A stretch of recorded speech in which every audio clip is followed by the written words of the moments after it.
Good afternoon, everyone.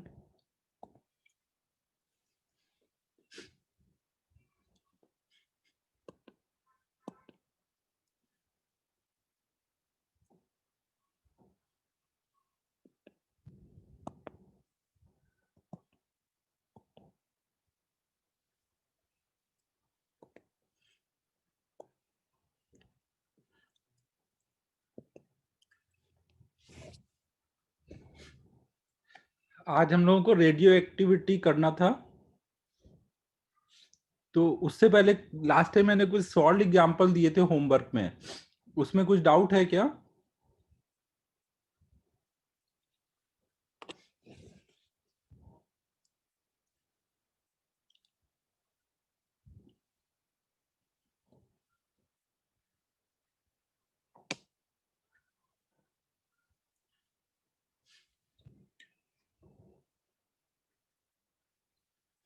नहीं है तो फिर मैं आगे कराता हूँ। एक दो बेसिक क्वेश्चन करने हैं। लास्ट टाइम हम लोगों ने जो पढ़ा था वहां तक से रिलेटेड, फिर स्टैटिस्टिकल लॉ स्टार्ट करेंगे। तो चलो एक दो बेसिक क्वेश्चन करते हैं।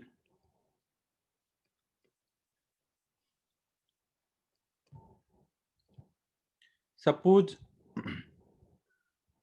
कोई एक्स वाला एटम वाई में कन्वर्ट हो रहा है। अगर एक्स की बाइंडिंग एनर्जी कुछ B1 है और Y की बाइंडिंग एनर्जी कुछ B2 है ना, तो हमें बताना है कि इस प्रोसेस में कितनी एनर्जी रिलीज होगी।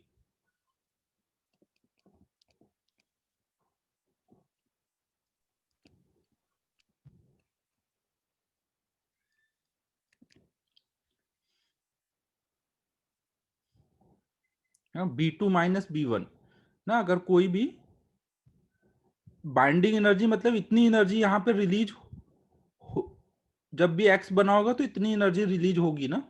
और वाई की बाइंडिंग एनर्जी B2 है, मतलब वाई से बनने पे B2 रिलीज होगी, लेकिन ये एक्स से बना है तो B1 पहले से रिलीज हो चुकी है। तो अब और कितना रिलीज हो पाएगा? B2 minus B1। Energy release को क्यू से जनरली दिखाते हैं। तो हमेशा आपको ये ध्यान रखना है, कहीं पे भी कोई रिएक्शन के लिए अगर आपको एनर्जी रिलीज निकालनी है तो sum of all binding energy of reactant minus sum of all binding energy, sorry पहले प्रोडक्ट होगा, प्रोडक्ट माइनस रिएक्टेंट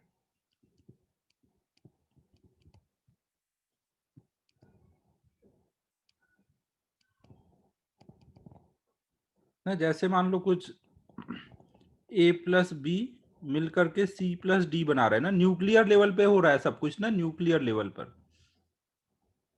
इसकी बाइंडिंग एनर्जी B1 है, इसकी B2 है, इसकी B3 है, इसकी B4 है। तो इस न्यूक्लियर रिएक्शन में कितनी एनर्जी रिलीज हुई, क्यू वैल्यू निकालना है ना। न्यूक्लियर रिएक्शन में क्यू वैल्यू मतलब एनर्जी रिलीज होता है।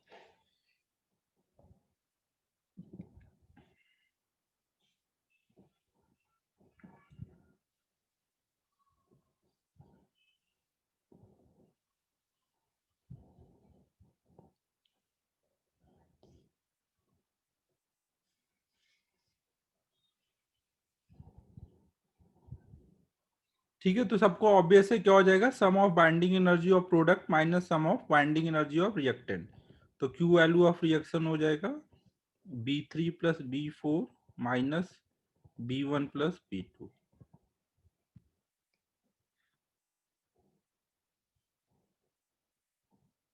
ठीक है, क्लियर है।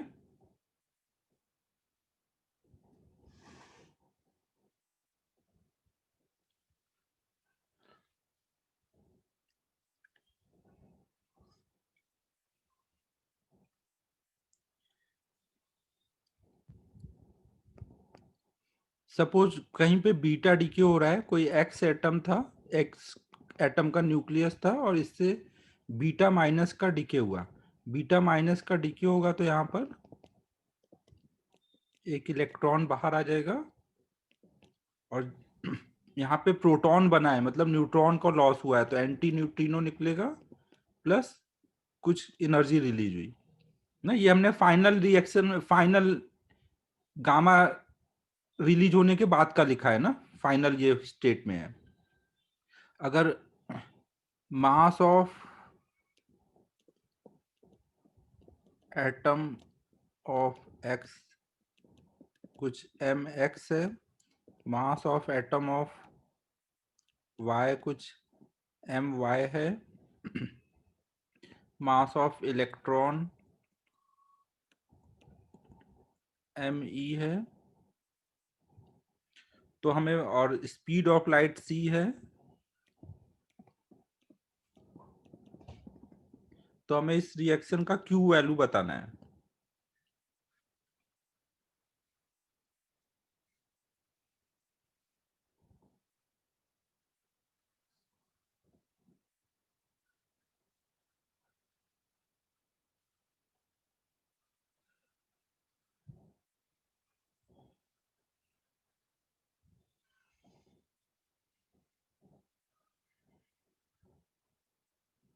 क्वेश्चन सबको क्लियर है? बीटा डीके के लिए क्यू वैल्यू ऑफ रिएक्शन बताना है in terms of m x m y m e और सी।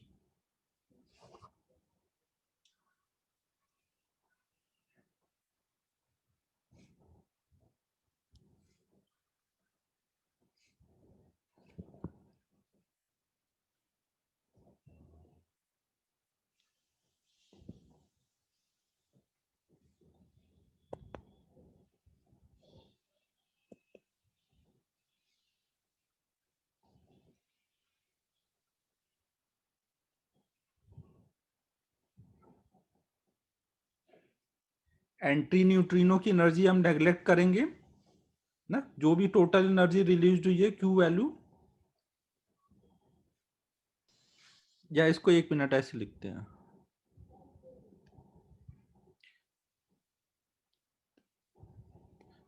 क्यू वैल्यू अलग से लिखने की जगह ऐसे ये गामा लिख देते हैं यहाँ पर। अब क्यू वैल्यू मतलब जो भी एनर्जी रिलीज हुई है वो किस में गई है उससे मतलब नहीं है ना, एनर्जी रिलीज निकालना है। वो कुछ इसमें गई, कुछ इसमें गई, कुछ इसमें गई, कुछ गामा में गई, तो हमें एनर्जी रिलीज निकालना है क्यू वैल्यू।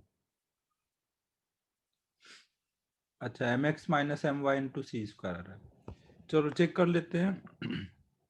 देखो हम लोग यहाँ पे क्या करेंगे, क्यू वैल्यू मतलब मास डिफेक्ट इंटू सी स्क्वायर करेंगे ना। डेल्टा एम की वैल्यू कितनी बोलेंगे, तो रिएक्टेंट का मास कितना बोलेंगे, एक्स के एटम का मास, एक्स के एटम में जेड इलेक्ट्रॉन का मास और आ गया है ना, तो उतना उसमें से कम कर देंगे। फिर इसके बाद प्रोडक्ट का मास लिखेंगे। प्रोडक्ट में वाई के एटम का मास दिया हुआ है ना, वाई के एटम में Z+1 इलेक्ट्रॉन होंगे, तो वो कम कर देंगे।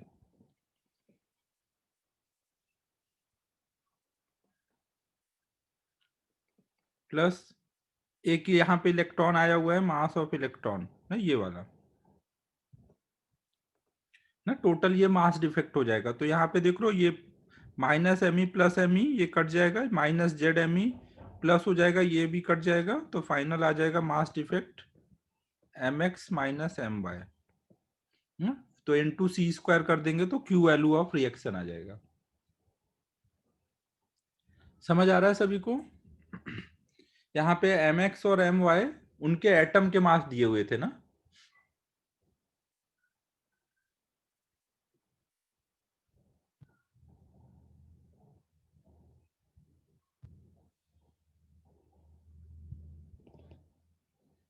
2 एम ई नहीं आएगा, देखो यहाँ पे माइनस एम ई है, यहाँ प्लस एम ई है, वो कट जाएगा ना।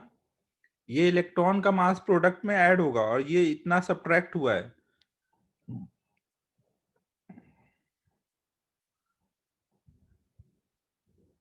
सही से देखो, ये कट रहा है।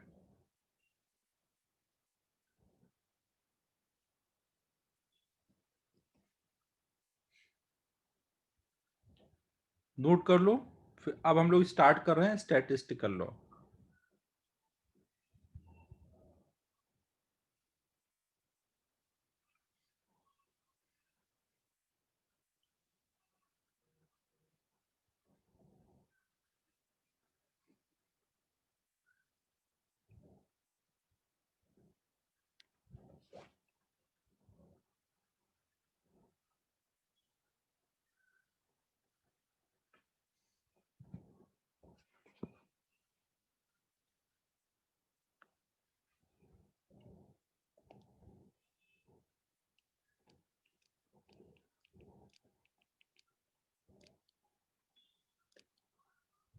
ना रेडियो एक्टिविटी में हमने डिस्प्लेसमेंट लॉ देखा ना। डिस्प्लेसमेंट लॉ में मेनली ये हम देखते हैं कि पार्टिकल अपने कोई भी एटम अगर रेडियो एक्टिविटी दिखाता है तो उसके वजह से वो पीरियोडिक टेबल में किधर डिस्प्लेस हो जाएगा।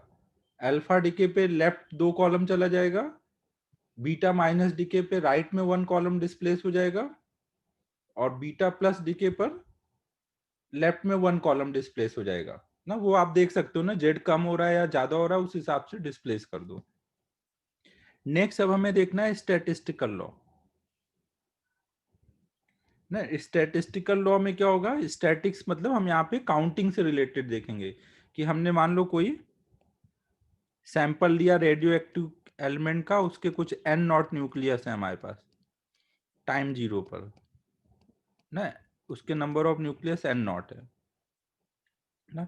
फिर ये डिके होने लग गया, मान लो ये कुछ x के न्यूक्लियस है और ये डिके होने लग गया और कुछ y बनने लग जा रहा है, तो थोड़े टाइम बाद क्या होंगे, ये n की वैल्यू चेंज हो गई होगी ना। अगर मान लो रेट ऑफ डीके को हम यहाँ पे dn/dt से दिखाएंगे, जहां पे n क्या होगा, number of nuclei of n eight any time t, और ये कम हो रहा होगा ना तो हमेशा dn माइनस आएगा, तो इसके आगे माइनस लगा देंगे तो ये हो जाएगा रेट ऑफ डीके, या फिर रेट ऑफ डिसइंटीग्रेशन भी बोलते हैं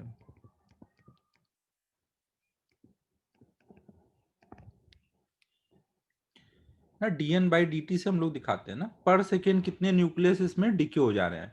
डीके वो अल्फा डीके भी हो सकता है, बीटा डीके भी और गामा डीके भी। तो डीके के बाद क्या हो रहा होगा, जो डीके हो रहा होगा उसको पेरेंट न्यूक्लियाई बोलेंगे, और जो बनेगा उसको कुछ gamma nuclei, sorry daughter nuclei बोलते हैं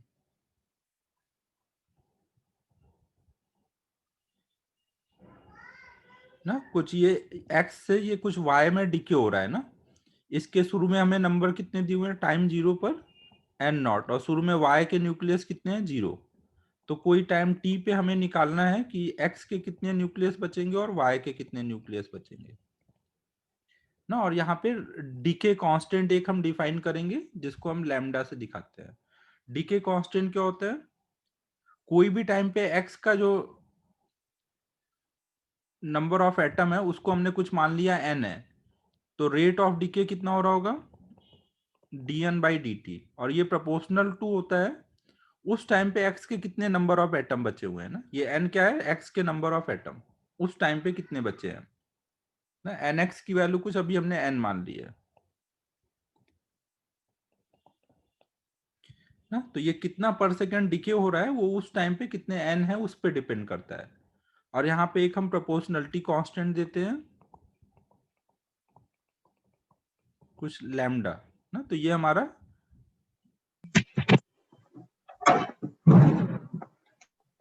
प्रोपोर्शनलिटी कांस्टेंट है लैम्डा, इसी को नाम दिया गया है ये कांस्टेंट।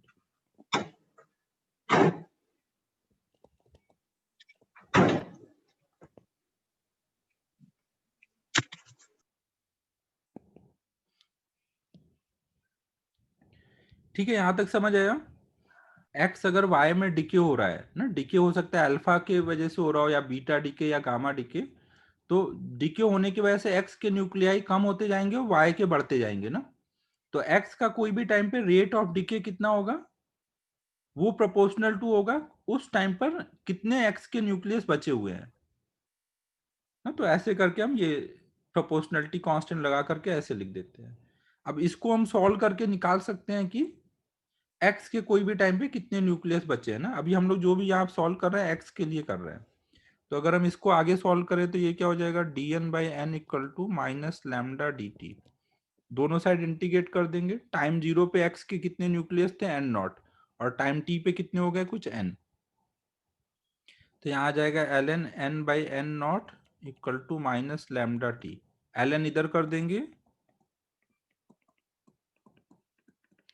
तो इससे हमें कोई भी टाइम पर एक्स के नंबर ऑफ एटम निकालने का फॉर्मूला आ गया। इसको चाहे तो हम लोग लॉग के टर्म में भी लिखे रहने दे सकते थे। अगर हम लॉग के टर्म में ही लिखे रहने देते तो ये क्या हो जाता, यहां से हम ऐसे रहने देते lambda t equal to l n, minus को इस साइड कर देते तो एन नॉट बाई एन हो जाता ना। और ये लॉग बेस ई है ना, तो अगर हम इसको बेस 10 कर दें तो यहाँ पर 2.303 अपॉन में लैम्डा एन लॉग आ जाएगा यहाँ पर।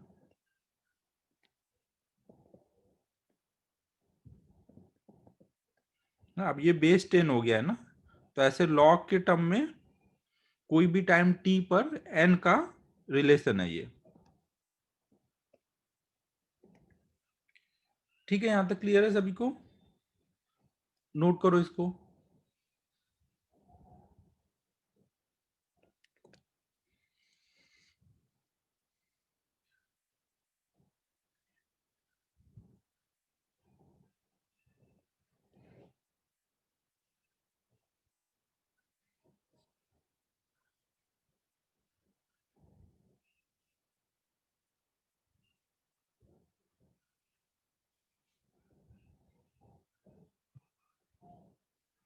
लैम्डा यहाँ पे एक प्रोपोर्शनलिटी कांस्टेंट है जिसको हम डीके कांस्टेंट बोलते हैं ना, वो आपको क्वेश्चन में दिया जाएगा ना।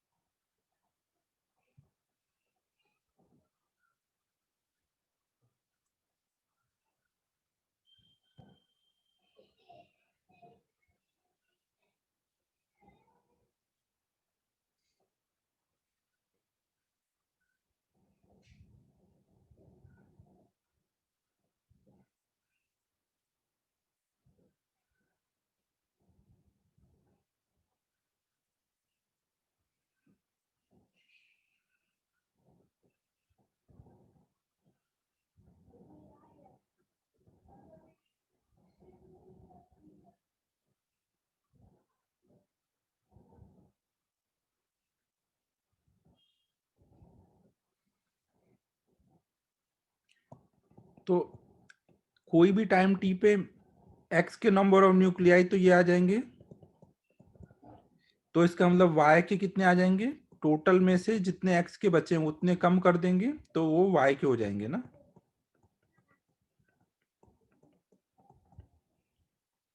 तो हम लोग एन एक्स और एन वाई को अगर हम लोग ग्राफ में दिखाएं तो कोई भी टाइम पे एन एक्स का number of atom with time T कैसे वेरी कर रहा होगा, एक्सपोनेंशियली कम होता जा रहा होगा ना, एन नॉट से शुरू होकर के decreasing to tending to zero. और एन वाई का अगर हम दिखाएं तो वो स्टार्ट होगा जीरो से और एन नॉट को टेंड कर रहा होगा।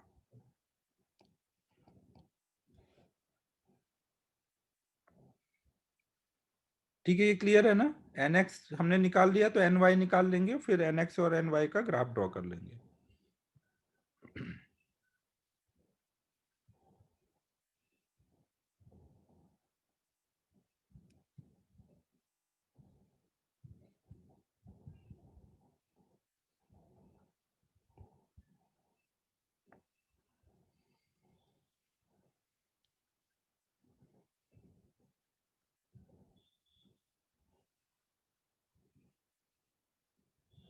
ये हमने अभी एक्स के नंबर ऑफ न्यूक्लियाई निकालने के लिए सॉल्व किया है ना। एक्स के निकाल लिए तो हमें पता है कि कोई भी टाइम पे जितने एक्स के डिके होंगे उतने ही वाई के बनेंगे ना। एक एक्स के न्यूक्लियस से एक वाई का बनता है ना, तो अभी इतने बचे हैं एक्स के, तो कितने डिके हो गए, जितना पहले था और अभी जितना बचा उसका डिफरेंस, तो उतना ही वाई बन गया होगा। फिर देखो यहाँ पे हम लोग एक टर्म डिफाइन करते हैं, हाफ लाइफ।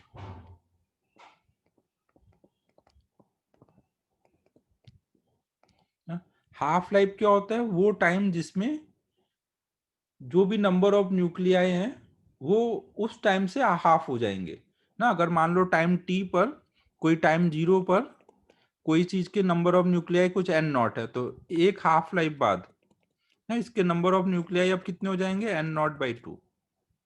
इससे अगले एक हाफ लाइफ बाद, मतलब यहां से यहां तक का टाइम कितना हुआ है, टी हाफ। तो ये कितने हो जाएंगे, जो भी अभी यहां पर है उसका हाफ। तो हाफ लाइफ क्या है, वो टाइम जिसमें नंबर ऑफ न्यूक्लियाई हाफ हो जाएंगे।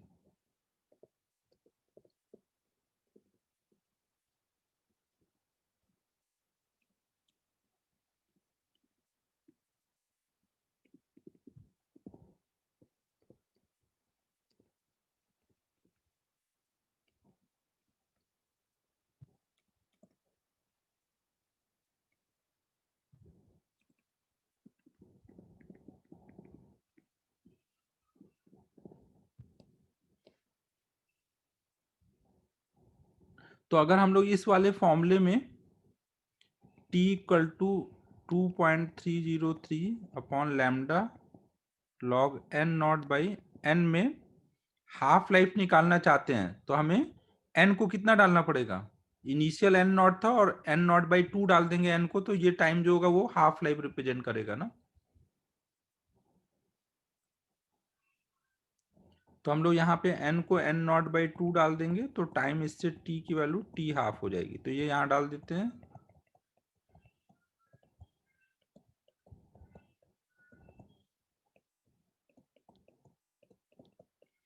तो log 2 आ जाएगा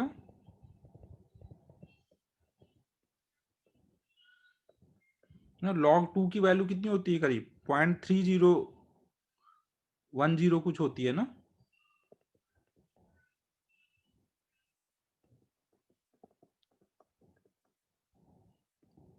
तो ये सॉल्व करके कितना आ जाएगा, कुछ 0.693 अपॉन में लैम्डा। तो ये हाफ लाइफ और डीके कांस्टेंट के बीच का रिलेशन है।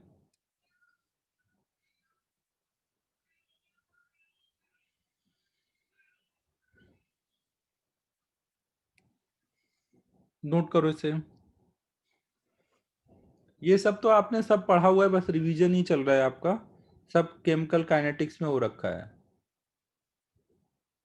हाँ, ये केमिकल काइनेटिक्स ही चल रहा है एक तरह से सब, ये फर्स्ट ऑर्डर रिएक्शन है ना, रिएक्शन जैसा है मतलब।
देखो हमने एक चीज ये समझ ली कि अगर टाइम जीरो पे number of nuclei n naught है, और एक हाफ लाइफ बाद number of nuclei n naught by 2 हो जाएंगे, एक और हाफ लाइफ बाद मतलब टोटल 2 हाफ लाइफ बाद number of nuclei n naught by 4 हो जाएंगे।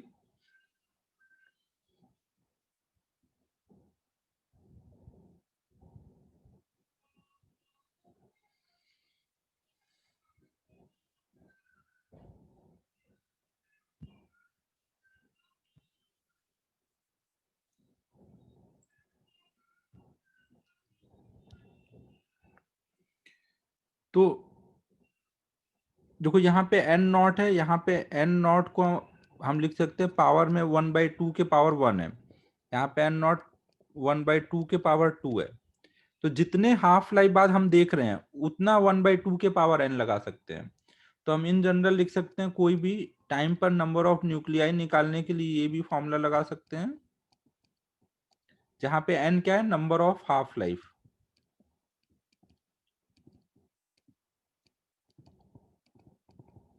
ना, ये फॉर्मूला तभी बेटर है जब टाइम हमारा हाफ लाइफ का इंटीग्रल मल्टीपल हो ना। एन कैसे निकालोगे, जो भी टोटल टाइम है अपॉन में टी हाफ ना। टी यहाँ पे टोटल टाइम है, कितने टाइम बाद आप देख रहे हो। अगर टोटल टाइम हाफ लाइफ का इंटीग्रल मल्टीपल है तो उस टाइम पे इस फॉर्मूले से निकालना ज्यादा बेटर होगा।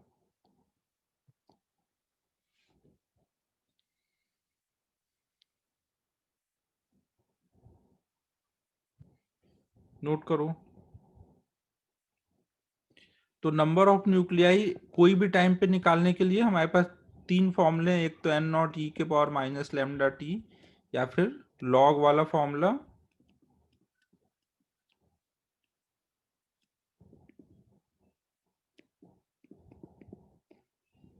ना, या फिर एन नॉट 1/2 के पावर एन ना। अब जैसी सिचुएशन हो उसके अकॉर्डिंग लगा लो ना।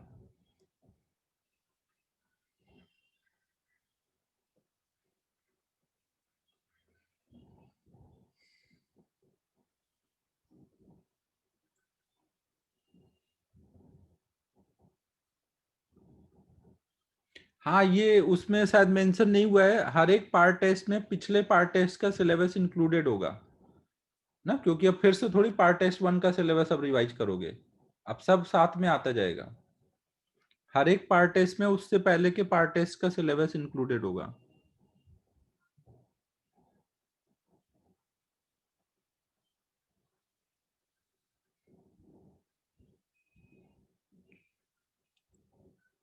और रिवीजन के लिए अभी मैं कुछ रिवीजन के डीपीपी डालूंगा, आपको अपना सारा नोट्स एक बार अच्छे से रिवाइज करना है, और नोट्स के साथ साथ में डीपीपी भी सॉल्व करते रहना है।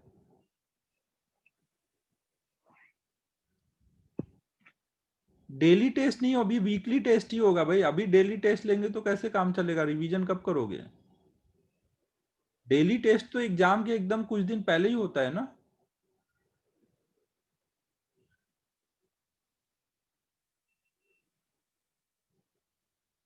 आर्यन, डेली टेस्ट हम एग्जाम के पहले बोला गया होगा। हाँ, और थोड़ा अभी ऑर्गेनिक का रिवीजन क्लास वगैरह भी अभी लगेगा।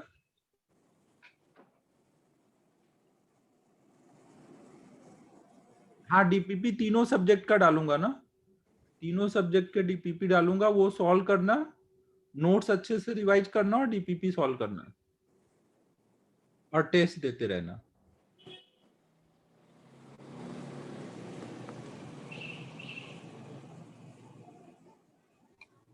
अमन, श्रेयांश, म्यूट रखो भाई।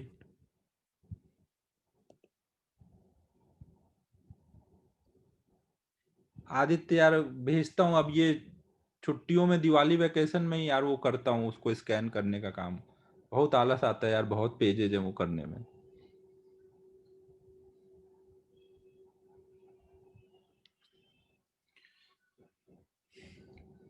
ठीक है, यहाँ तक हो गया है। नोट्स अच्छे से सभी लोग रिवाइज कर लेना ना जैसे ही रिवीजन स्टार्ट होगा, क्योंकि बाद में टाइम कम ही मिलता है नोट्स फिर से रिवाइज करने के लिए। इसी टाइम पे मिलेगा आपको टाइम नोट्स के लिए। यार अभी तो क्लास का कुछ ऐसा नोटिफिकेशन नहीं आया है, स्कूल का आया है कि स्कूल ओपन हो सकते हैं। क्लास का आने दो तो अब देखते हैं।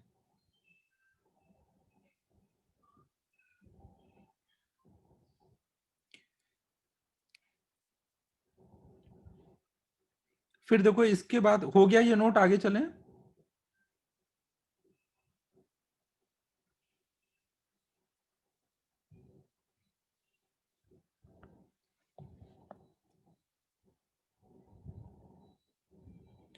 फिर देखो, इसके बाद एक टर्म हम लोग डिफाइन करते हैं, एवरेज लाइफ।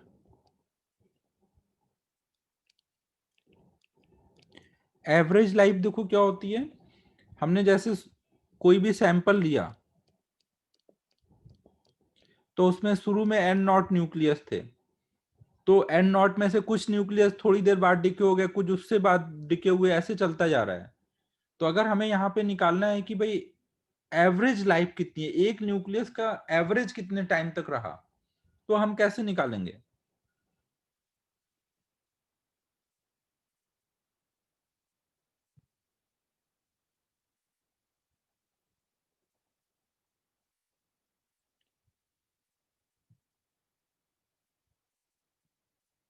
बताओ हम कैसे निकाल सकते हैं एवरेज लाइफ? एवरेज मतलब कई लोग हैं, उनका एवरेज लाइफ निकालना है, तो सबका एज ऐड करके बाई नंबर से डिवाइड कर देना है। तो देखो हम यहाँ पे ऐसे सोचते हैं कि मान लो टी टाइम बाद अगर हम देखें तो टी टाइम बाद एक्स के कुछ एन न्यूक्लियस बचे हुए हैं, तो इस टाइम पे रेट ऑफ डीके कितना बोलोगे? D N by D T की value lambda N to N बोलोगे। इसका क्या मतलब है कि टी टाइम बाद अगर यहाँ पे टाइम 0 है तो टी टाइम पर कितने न्यूक्लियस डिके हो रहे हैं? टी टाइम पे एक छोटे से डी टी टाइम में कितने न्यूक्लियस डिके हुए? इतने न्यूक्लियस डिके हुए ना। तो ये जो छोटे से डी टी टाइम में डिके हुए इतने न्यूक्लियस, ये कितने टाइम तक रहे? टी टाइम तक रहे ना, टाइम 0 से टी टाइम तक तो रहे, और डी टी टाइम बाद डिके हुए। तो हम बोल सकते हैं ना कि इन सारे न्यूक्लियस जितने ये डिके हुए इनकी एज कितनी है टी टाइम में? इतने न्यूक्लियस तो टी टाइम तक रहे ना। समझ आ रहा है मैंने क्या बोला? अगर टी टाइम पर इतने एन बचे हुए हैं और फिर उनमें से डी एन न्यूक्लियस डिके हो गए, तो जितने डिके हो गए वो तो एक तरह से मर गए, खत्म हो गए, तो वो इतने न्यूक्लियस है डी टी टाइम में। तो इनकी एज कितनी बोलोगे? ये टी टाइम पे डिके हुए ना, जिस टाइम पे खत्म हुए वही उनकी एज है ना। तो हमें इतने न्यूक्लियस का एज पता है, इतने नंबर ऑफ न्यूक्लियस का एज टी है, तो हम इतने न्यूक्लियस को एवरेज निकालना मतलब क्या करना है? सबका एज ऐड करना है। अब इतने न्यूक्लियस का एज ऐड करना है, सबका एज टी है, तो सीधे मल्टीप्लाई कर देंगे। तो हम लिख सकते हैं lambda n d t into t, इतने न्यूक्लियस का एज हमने ऐड कर दिया। और ये काम हमें 0 से शुरू करके इनफाइनाइट टाइम तक करते जाना है। तो अगर हम 0 से इनफाइनाइट तक सबके लिए ऐसे करते जाएंगे और टोटल नंबर ऑफ न्यूक्लियस से डिवाइड कर देंगे, तो यही हमें एवरेज लाइफ देगा। समझ आ रहा है एवरेज लाइफ क्या है? सबकी एज ऐड करो divided by total number of nucleus. अब यहाँ पे n की वैल्यू डाल दो, लैम्डा तो बाहर चला जाएगा, n कोई भी टाइम पे n की वैल्यू क्या होगी? n नॉट e के power minus lambda T into T D T upon में n not. n not constant है, वो बाहर आके कट जाएगा, लैम्डा रह जाएगा e के power minus lambda T D T. ये 0 से इनफाइनाइट तक इंटीग्रेट कर लेंगे ना। अब ये देखो t x और e के पावर x का फंक्शन है ना, तो बाई पार्ट से आप इंटीग्रेट कर सकते हो, लिमिट वगैरह डाल दोगे तो इसकी वैल्यू कितनी आ जाएगी? बाय पार्ट से आप इंटीग्रेट करोगे तो क्या करोगे? इसमें t को आप फर्स्ट फंक्शन मानोगे ना, इसको सेकंड फंक्शन मानोगे, तो आप यहाँ पे लिख दोगे e के power minus lambda T, sorry first function बाहर जाएगा, सेकंड फंक्शन का इंटीग्रेशन होगा। फर्स्ट फंक्शन बाहर गया, सेकंड फंक्शन का इंटीग्रेशन माइनस फर्स्ट फंक्शन का डिफरेंशिएशन, सेकंड फंक्शन का इंटीग्रेशन और फिर सेकंड फंक्शन का इंटीग्रेशन। सही है? यहां तक सबको क्लियर है?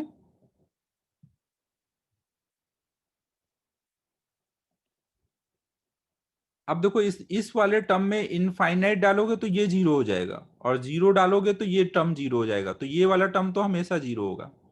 यहाँ पे इनफाइनाइट डालोगे तो ये टर्म जीरो हो जाएगा, और जीरो डालोगे तो ये वाला टर्म 1 हो जाएगा ना। तो यहाँ पे केवल क्या बचेगा?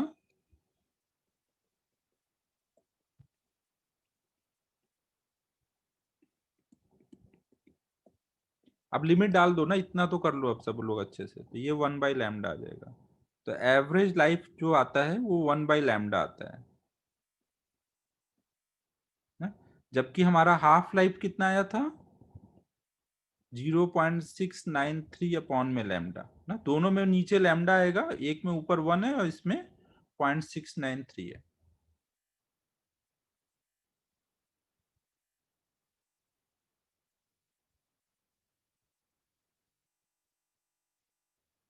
अगर हम लोग हाफ लाइफ और एवरेज लाइफ को रिलेट करें तो कितना आ जाएगा? यहां से हम बोल सकते हैं 1/λ equal to 0.693 into T half ना। 1/λ को हम लिख सकते हैं टी एवरेज, तो ये आ जाएगा 1.44 इंटू टी हाफ।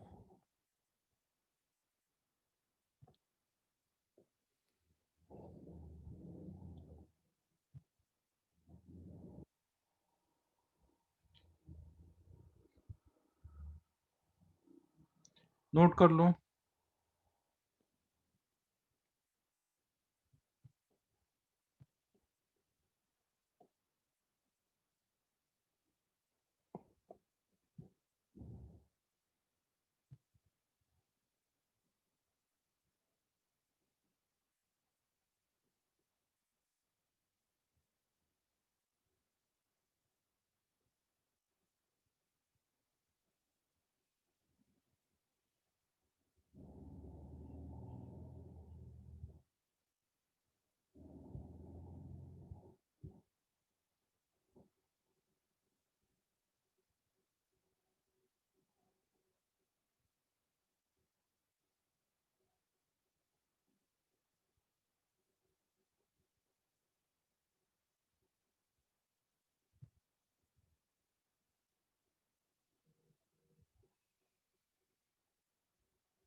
ये एवरेज लाइफ है ना।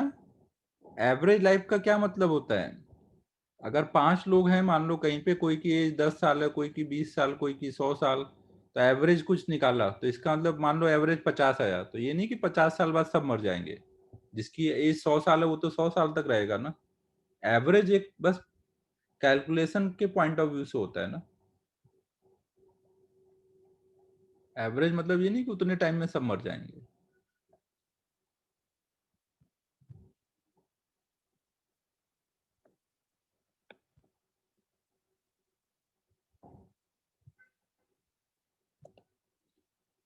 समझ आया आदित्य क्या बोल रहा हूँ?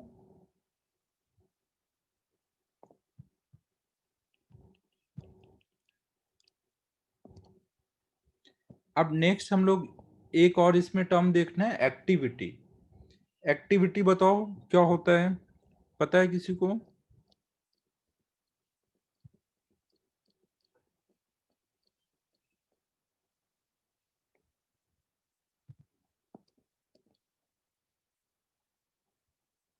बोलो भाई, कोई तो बोलो, एक बार तो पढ़ा हुआ है तुम लोगों ने।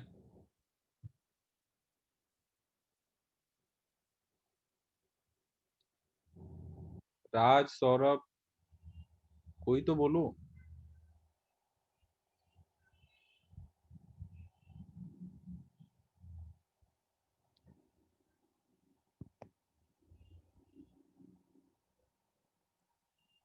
आर्यन कहाँ है?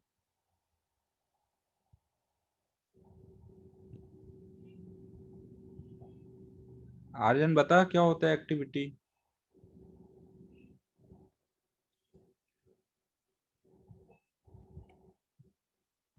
देखो एक्टिविटी क्या होता है।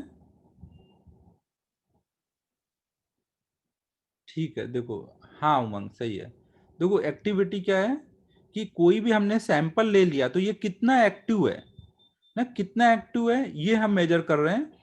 तो ये कितना एक्टिव है किस सेंस में, कितना ये डिसइंटीग्रेट हो रहा है, कितना डिके हो रहा है, उस सेंस में ये कितना एक्टिव है ना। अगर पर सेकंड ये 100 डिके कर रहा है तो हम इसकी बोलेंगे एक्टिविटी 100 है ना। पर सेकंड 1000 डिके हो रहे हैं तो 1000 है उसकी एक्टिविटी ना। तो जितना पर सेकंड डिके होगा हम उतना ज्यादा बोलेंगे वो एक्टिव है। ठीक है समझो, तो एक्टिविटी क्या है? Rate of decay. Rate of decay को ही हम लोग उसको बोलते हैं कि वो उतना एक्टिव है। कहीं पे भी एक्टिविटी कैसे डिफाइन होती है? एक्टिविटी को हम ए से दिखाते हैं एक्टिविटी कहीं पे भी क्या होगी,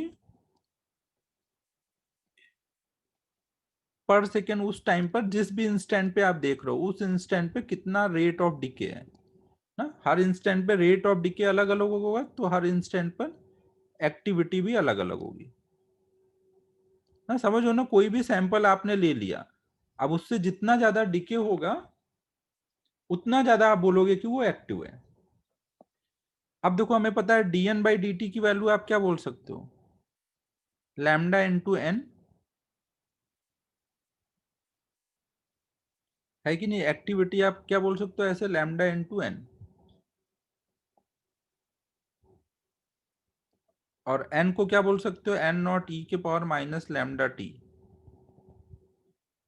और अगर आपको पूछा जाए कि इनिशियल एक्टिविटी बताओ, तो इनिशियल एक्टिविटी क्या होगा, लैम्डा इंटू एन नॉट।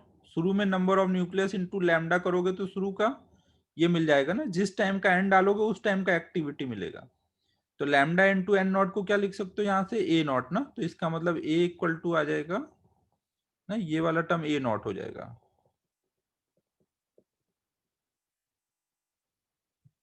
समझो ना, देख लो एक्टिविटी एन के प्रोपोर्शनल है, तो जो भी एन के लिए फॉर्मूला है वो सब ए के लिए भी बन जाएगा ना। तो ए इक्वल टू ए नॉट ई के power minus lambda T. Activity की यूनिट बताना रह गया, पहले यूनिट बता देता हूं। यूनिट ऑफ एक्टिविटी जो होगा, एसआई यूनिट में हम लोग वन डिसइंटीग्रेशन या वन डीके पर सेकेंड,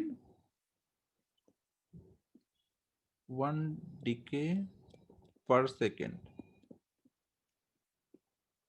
जिसको हम लोग वन बैकुरल भी बोलते हैं। बैकुरल की स्पेलिंग क्या थी यार, बैकुरल, इसको वन बी क्यू बोलते हैं कुछ, और इसको वन डिसइंटीग्रेशन पर सेकेंड को वन डीपीएस बोलते हैं ना। तो एसआई यूनिट में ना डायरेक्ट हम डीपीएस यूज करते हैं या फिर बैकुरल यूज करते हैं। इसके अलावा एक क्यूरी करके भी होता है, वन क्यूरी, क्यूरी के लिए सी यू दिखाते हैं, बराबर होता है बैकुरल में बी सी है। अच्छा, वन क्यूरी, वन क्यूरी की वैल्यू याद है क्या किसी को?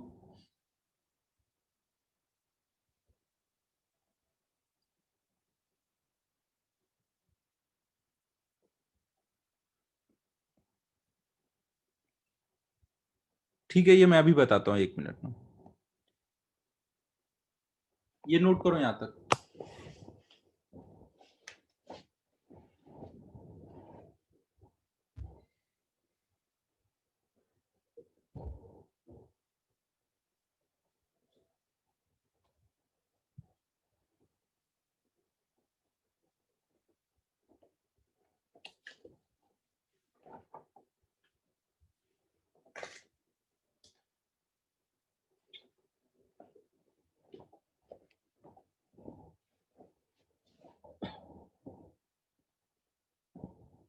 हाँ, 3.7 इंटू 10 के पावर 10 डीपीएस।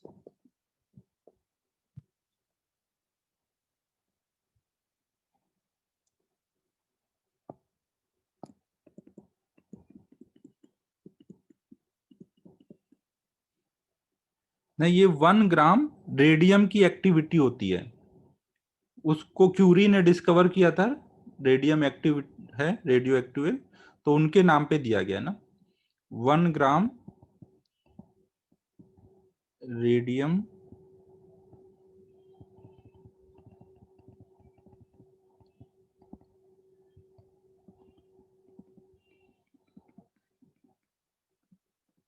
तो उसी को वन क्यूरी बोल दिया गया है। नॉर्मली हम लोग यही वाला यूज करते हैं, वन डीपीएस, ये डीपीएस में यूज करते हैं या फिर बैकुरल यूज करते हैं।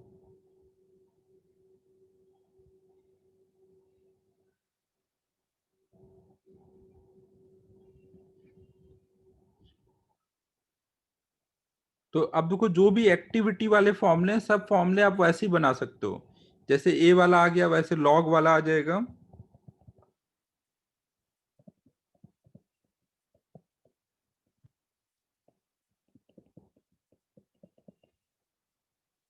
या फिर कोई भी टाइम पे एक्टिविटी होगी, इनिशियल एक्टिविटी इंटू 1/2 के पावर n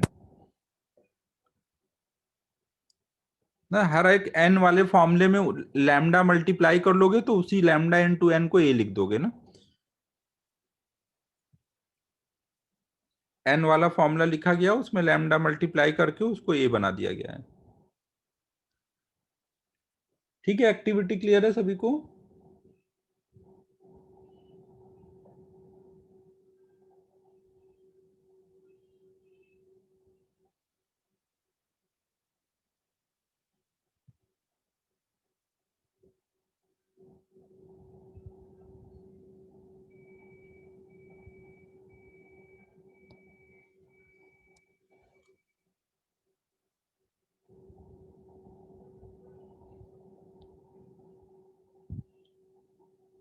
नोट होने के बाद बोल देना।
फिर देखो, एक और हम लोग यहाँ पे टर्म डिफाइन करते हैं, स्पेसिफिक एक्टिविटी।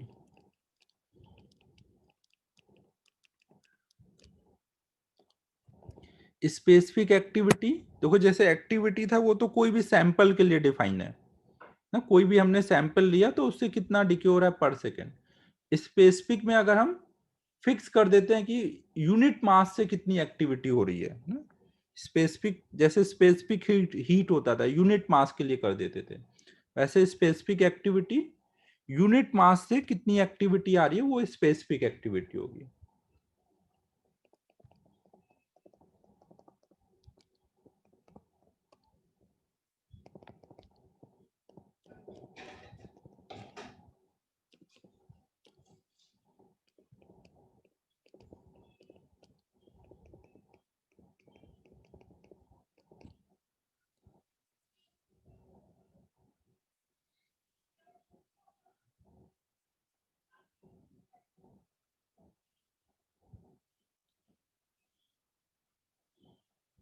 नोट करो, अब इस पे कुछ प्रॉब्लम करेंगे हम लोग।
ये क्वेश्चन देखो, कोई एंशियंट रॉक में शुरू में केवल यूरेनियम प्रेजेंट था और वो रेडियो एक्टिव है ना, और अगर वो डिके होकर के लेड बन जा रहा है, तो हमें बताना है ratio of number of nuclei of lead and uranium after 1.5 into 10⁹ और half life of uranium given है।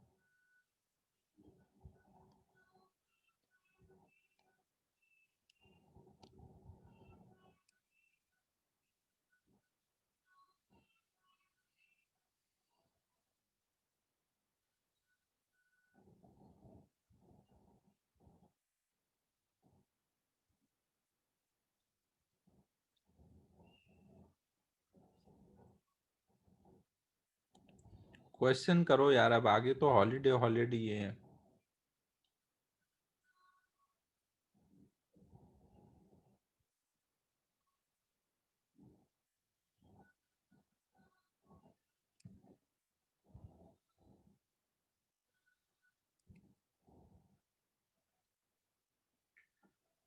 यहाँ पे हमारा टाइम कितना है, 1.5 इंटू 10⁹ तो नंबर ऑफ हाफ लाइफ कितना हो जाएगा,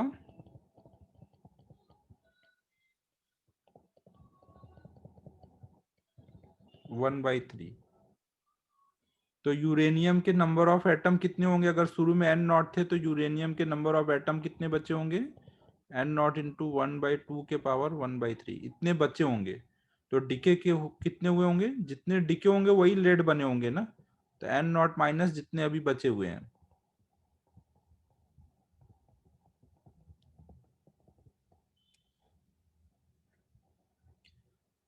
ना। तो ये हमारे लेड के नंबर ऑफ न्यूक्लियाई आ गए। तो लेड के अपॉन में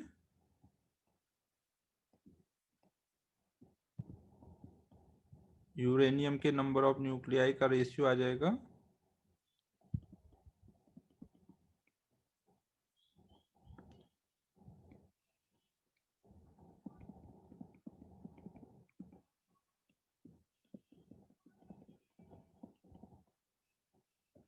ना। अब कर लो आगे ये,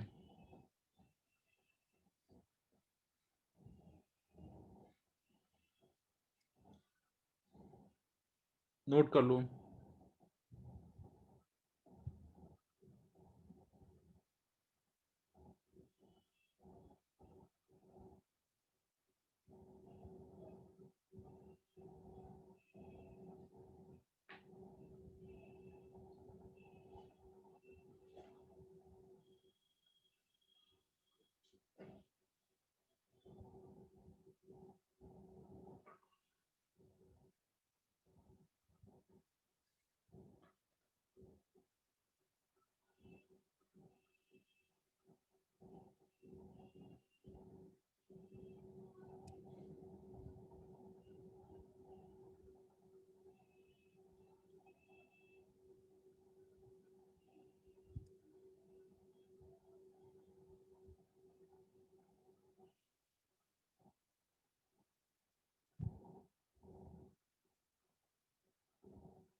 नोट हो गया।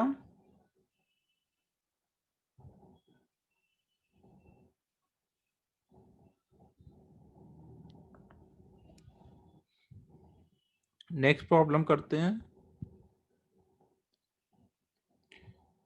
सपोज कोई न्यूक्लियस एक्स है, वो वाई और जेड दो टाइप से डिके हो रहा है ना। कुछ मान लो अल्फा डिके करता है तो वाई बन जाता है, बीटा डिके कर रहा है तो जेड बन जा रहा है ना, दो डिके साथ साथ हो रहा है।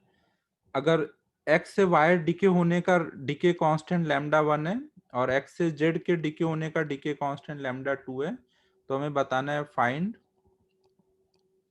लैम्डा इक्विवेलेंट कितना होगा ना। इक्विवेलेंट मतलब दोनों डिके अगर एक साथ हो रहे हैं तो वहां पर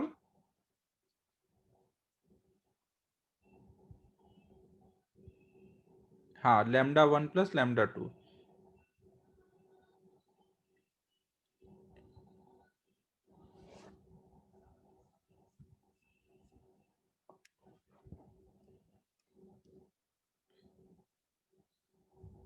यहाँ पे x का इक्विवेलेंट डिके कांस्टेंट क्या है वो हमें निकालना है ना।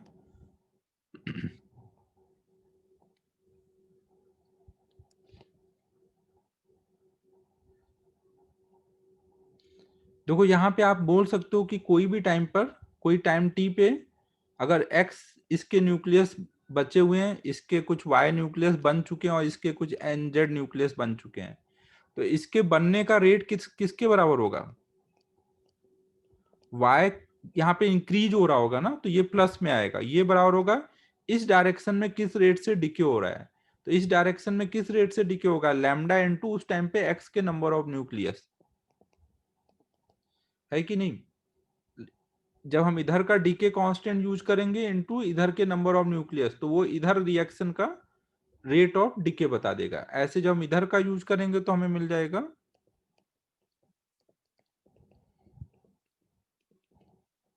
कि जेड के बनने का क्या रेट है। अब जिस रेट से ये दोनों बन रहे होंगे उसी रेट से एक्स डीके हो रहा होगा ना। एक्स के डीके होने का जो रेट होगा वो बराबर होगा वाई के बनने का रेट प्लस जेड के बनने का रेट ना। पर सेकेंड ये दोनों जितने नंबर बढ़ रहे हैं उतने ही एक्स का डीके हो रहा होगा। तो इनकी वैल्यू डाल देंगे।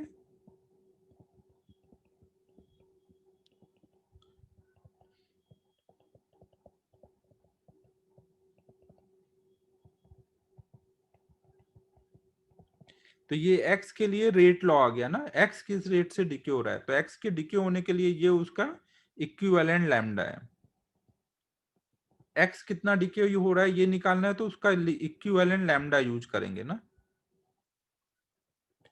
और मान लो इधर के लिए हाफ लाइफ कुछ t1 है और इधर के लिए हाफ लाइफ कुछ t2 है, तो यहाँ पर इक्विवेलेंट हाफ लाइफ कितना आ जाएगा?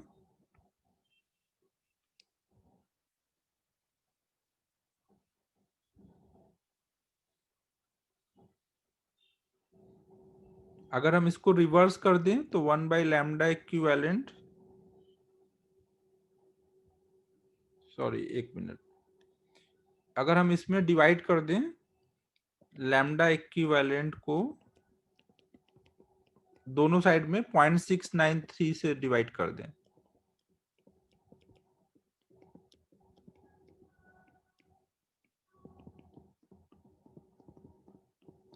तो ये क्या हो जाएगा? 1/t equivalent.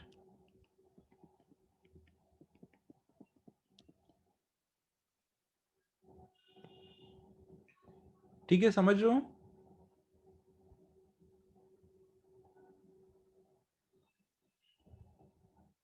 तो हम हाफ लाइफ को ऐसे रिलेट कर सकते हैं, एवरेज लाइफ को भी हम ऐसे ही रिलेट कर सकते हैं ना। अगर t1 t2 एवरेज लाइफ है तो हम इक्विवेलेंट एवरेज लाइफ भी इसी फॉर्मूले से रिलेट कर सकते हैं।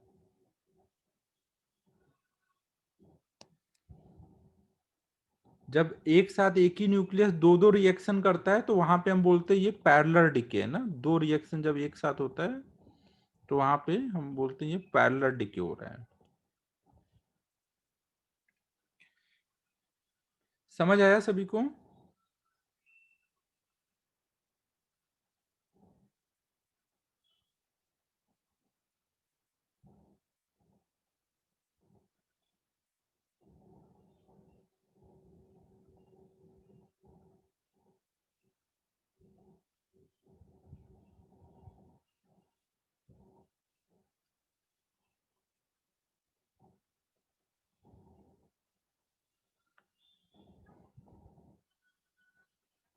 नोट कर लो ये।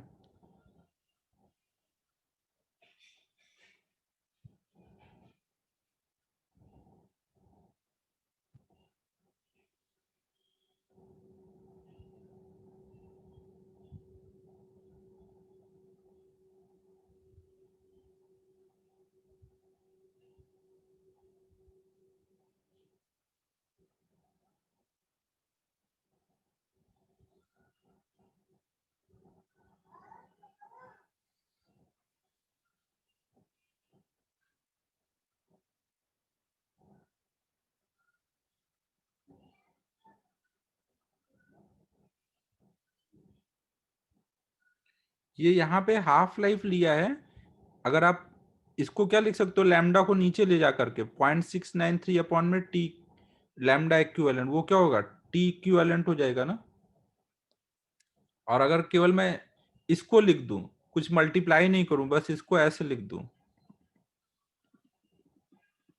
इसको क्या लिख सकता हूँ, 1/एवरेज, 1/लैम्डा एवरेज लाइफ होता है ना, तो 1/टी को लैम्डा लिख सकता हूँ, जहां पे टी क्या होगा, इक्विवेलेंट एवरेज हाफ लाइफ।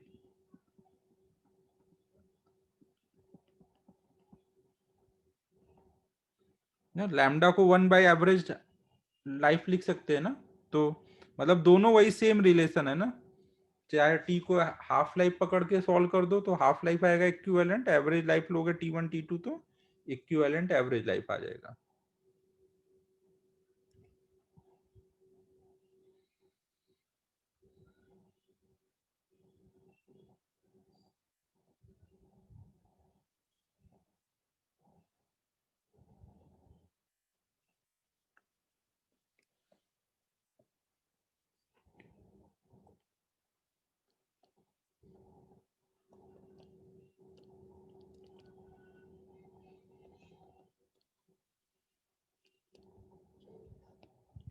फिर नेक्स्ट देखो, हम लोग देख रहे हैं कोई मान लो एक्स है, वो वाई में डिके हो रहा है, तो हमें बताना है कि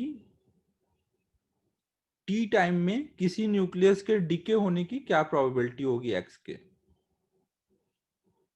ना। डीके कांस्टेंट कुछ लैम्डा है, तो बताना है फाइंड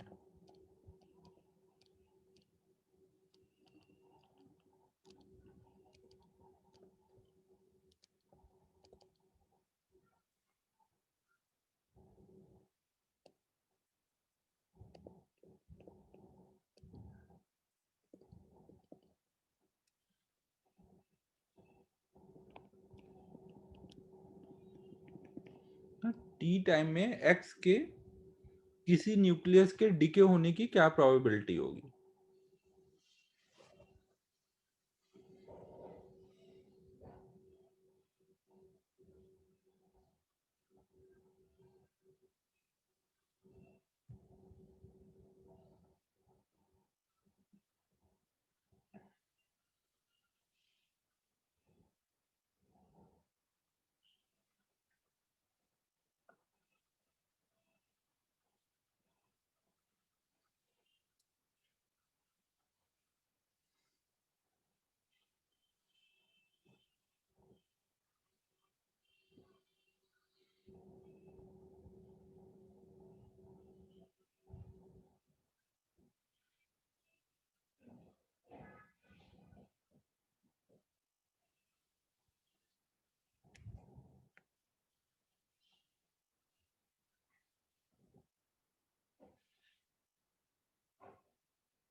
हाँ हाँ, टी टाइम में मतलब 0 से टी टाइम के बीच की बात हो रही है ना। तो टी टाइम में डिके होने की प्रोबेबिलिटी निकालनी है, तो प्रोबेबिलिटी के लिए क्या करोगे, number of nuclei decay upon में initial number of nuclei. T time में कितने न्यूक्लियस डिके हो जाएंगे, एन नॉट माइनस इतने थे और इतने बचे हैं, तो जितना डिफरेंस है उतने डिके हुए हैं, इतने डिके हुए अपॉन में टोटल नंबर ऑफ न्यूक्लियाई। तो ये क्या हो जाएगा, कोई भी टी टाइम में किसी न्यूक्लियस के डिके होने की प्रोबेबिलिटी। अगर हमें किसी इंस्टेंट पे पूछा जाए किसी न्यूक्लियस के डीके होने की प्रोबेबिलिटी, तो क्या बोलेंगे।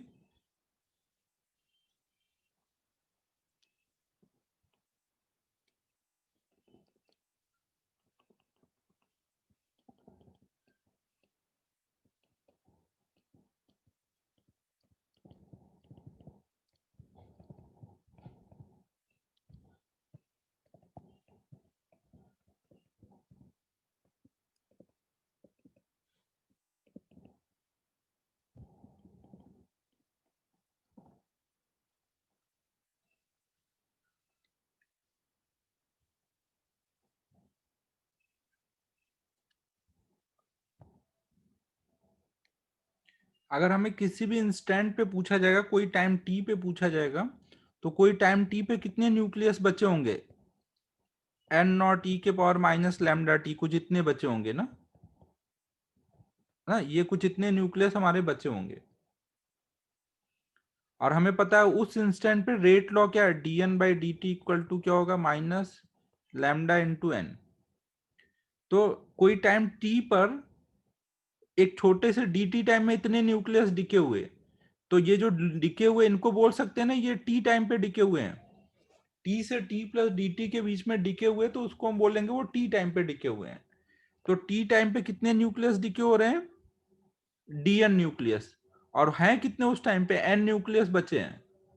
तो इतने डिके हुए हैं और इतने प्रेजेंट है, तो डिके की प्रोबेबिलिटी क्या आ जाएगी, ये केवल उसका नंबर लेंगे ना अपॉन में एन। यहाँ पे ये माइनस हटा दो, माइनस उधर लगा दिया है ना। तो उस टाइम पे कितने डिके हुए अपॉन में एन ना, ये उस इंस्टेंट पे डिके होने की प्रोबेबिलिटी है ना। कोई भी इंस्टेंट पे डिके होने की प्रोबेबिलिटी जो होगी लैम्डा डी टी होगी।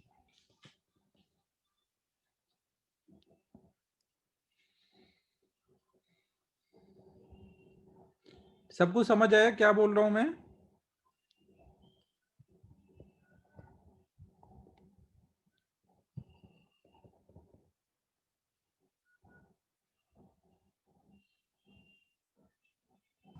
सर एक डाउट था, मतलब एक क्वेश्चन क्या बोल रहा है कि कोई तो एक पर्टिकुलर न्यूक्लियस है, वो होगा कि नहीं, कि कोई भी न्यूक्लियस है ऐसा? एक्स के कोई भी एक न्यूक्लियस को ले लो और वो एक्स का एक न्यूक्लियस के डिके होने की क्या प्रोबेबिलिटी है?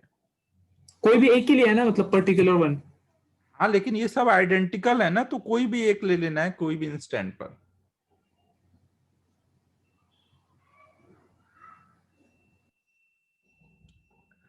यार कोई भी जैसे इवेंट होता है और मतलब डीएन न्यूक्लियस डिके हुए और इतने बचे हैं, तो प्रोबेबिलिटी निकालते थे ना ऐसे, वही पूछना चाह रहा हूँ। अब इसको तू क्या क्वेश्चन समझ रहा है मुझे नहीं पता। हाँ सर समझ गया, वो समझ गया, समझ गया। तुम लोग एक तो प्रोबेबिलिटी ज्यादा पढ़ लियो, मेरे को इतना कुछ याद नहीं है, तो मैं तो सिंपल पूछ रहा हूँ, तुम लोग कॉम्प्लेक्स बना रहे हो।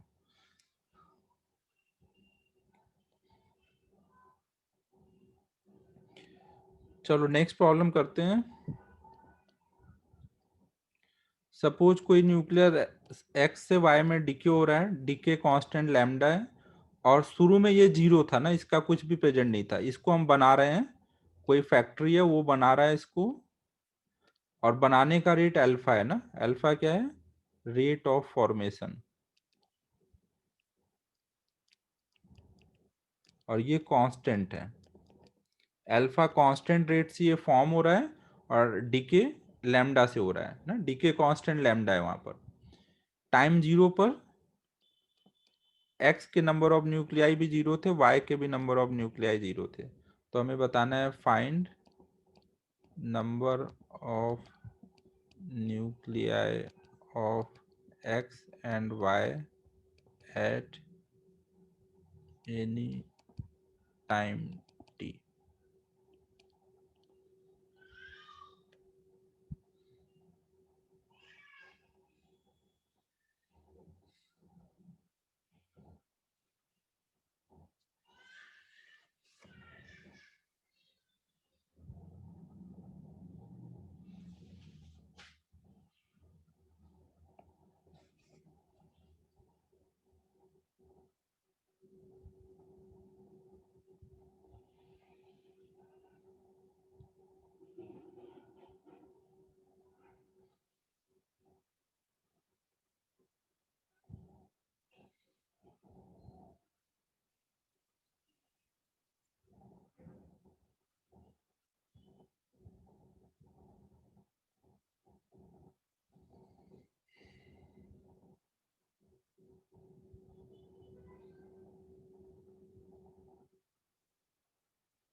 एक्स के यहाँ पे मैक्सिमम कितने नंबर ऑफ न्यूक्लियाई आएंगे ये भी निकालना है।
बाय टी की जगह बाय लैम्डा ना।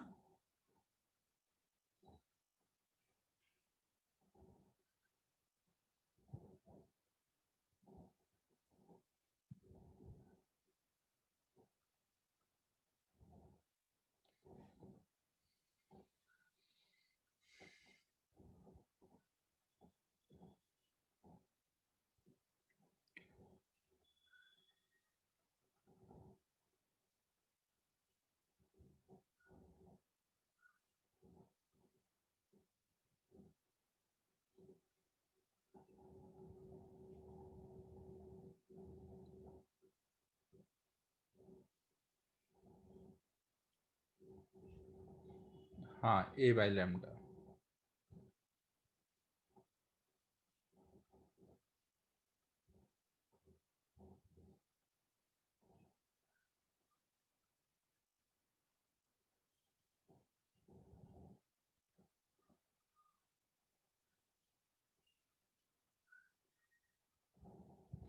ठीक है, अब सॉल्व कर लेते हैं।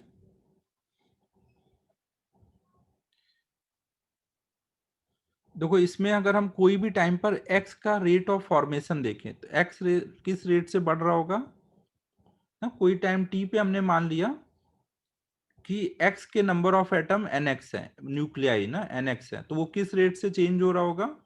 तो बन रहा है वो अल्फा रेट से, तो पर सेकेंड अल्फा बन जा रहा होगा और उसमें लैम्डा इंटू nx डिके हो जा रहा होगा। अगर उस टाइम पे nx नंबर ऑफ न्यूक्लियाई है तो लैम्डा इंटू nx डिके होगा, तो उसका जो नेट आएगा उस रेट से ये फॉर्म हो रहा होगा ना, नेट इस रेट से ये चेंज हो रहा होगा। और अगर हम y का देखें कि y किस रेट से यहाँ फॉर्म हो रहा है, तो जिस रेट से x डिके हो रहा होगा उस रेट से फॉर्म हो रहा होगा, तो y का रेट क्या आएगा ना, लैम्डा इंटू nx, ये डिके होने का रेट है, वही हमारा ये होगा। और कोई भी टाइम पे nx के नंबर ऑफ न्यूक्लियाई और y के नंबर ऑफ न्यूक्लियाई का सम कितना होगा, जितने टोटल न्यूक्लियाई फॉर्म हुए हैं। टी टाइम में कितने न्यूक्लियाई फॉर्म हुए हैं, लैम्डा टी, तो वही में से कुछ y बन चुके हैं और कुछ x बने बचे हुए हैं ना, तो सम हमेशा लैम्डा टी होगा। अब हम इस वाली इक्वेशन को सॉल्व कर लेते हैं, पहले ये वाली इक्वेशन वन को। इक्वेशन वन को जो हम सॉल्व करेंगे तो क्या आ जाएगा, डी एन एक्स अपॉन में डी टी इक्वल टू,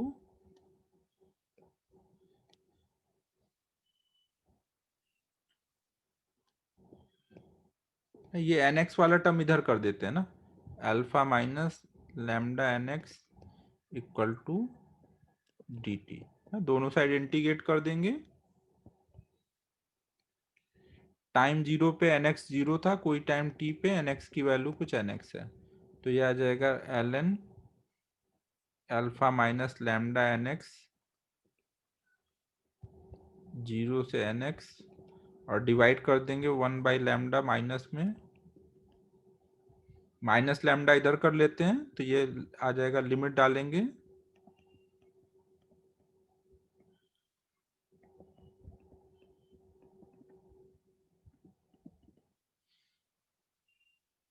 ना, तो ये हमारा हो गया एल एन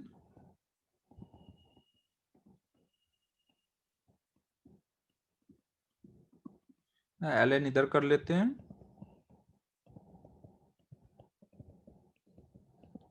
अब इससे एन एक्स की वैल्यू सॉल्व करेंगे तो एन एक्स आ जा रहा है अल्फा वन माइनस ई के power minus lambda T upon में लैम्डा,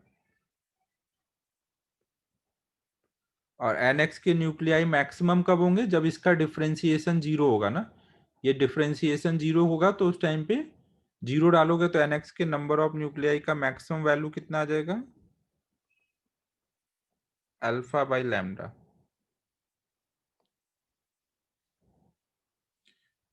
ठीक है, क्लियर है सभी को? NX पता है ना, और ये अल्फा टी पता है, तो NY निकाल सकते हो ना। हाँ, वो इन्फिनिटी पे आ रहा होगा ना, ये इन्फिनिटी पे जा करके ये टर्म 0 हो जाएगा, तो अल्फा बाई लैम्डा आएगा।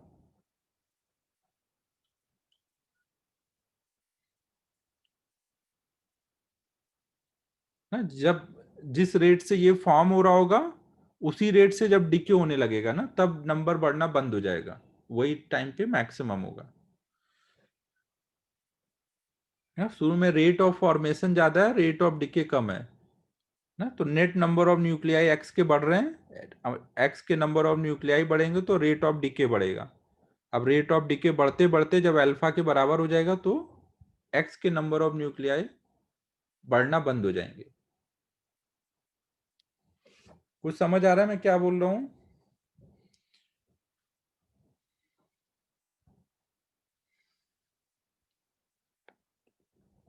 ना, एन वाई नहीं निकाल रहा हूं ना, एन एक्स पता है, अल्फा टी यहाँ पे पता है, एन वाई से आ जाएगा। जितने भी टोटल न्यूक्लियाई बने हैं टी टाइम में, वो अल्फा टी होंगे ना, वो एक्स और वाई के न्यूक्लियाई का सम होंगे वो।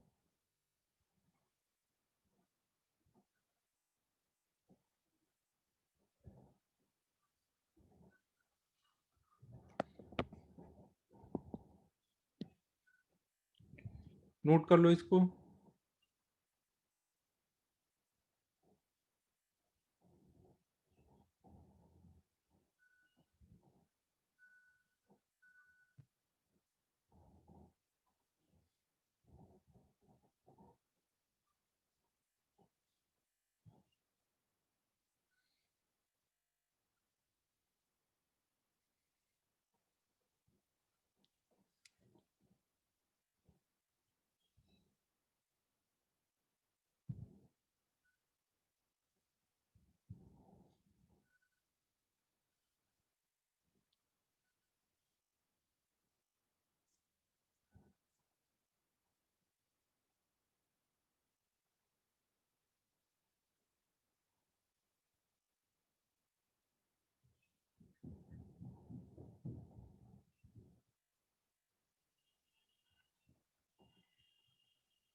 नेक्स्ट प्रॉब्लम हम लोग अब देख रहे हैं, जिसमें एक्स से वाई बन रहा है डिके होने के बाद, और वाई खुद रेडियो एक्टिव है, और वाई से जेड बन रहा है ना। यहाँ पे ये जो डॉटर न्यूक्लियाई है, ये खुद रेडियो एक्टिव है। एक्स से वाई बनने के टाइम का डीके कांस्टेंट लैम्डा 1 है, वाई से जेड बनने के टाइम का डीके कांस्टेंट लैम्डा 2 है। टाइम 0 पर एन एक्स के number of nuclei n naught है, एन वाई के 0 है, एन जेड के 0 है। तो कोई टाइम टी पर एन एक्स के कितने न्यूक्लियाई होंगे, एन वाई के कितने होंगे, और एन जेड के कितने होंगे, ये निकालना है।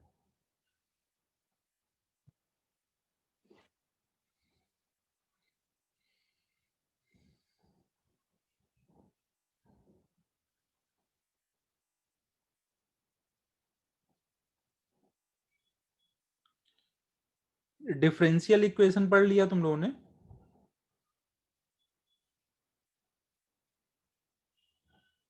अच्छा, तो यहाँ पे डिफरेंशियल इक्वेशन लगेगा, फर्स्ट ऑर्डर डिफरेंशियल इक्वेशन।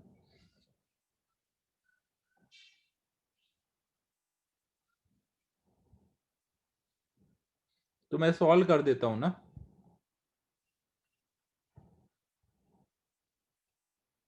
ठीक है, तो कराया तुम लोग को पता तो है ये, फिर मैं सॉल्व कर देता हूँ ना, एक बार तो किया ही हुआ है। हाँ, इंटीग्रेटिंग फैक्टर वाला ना।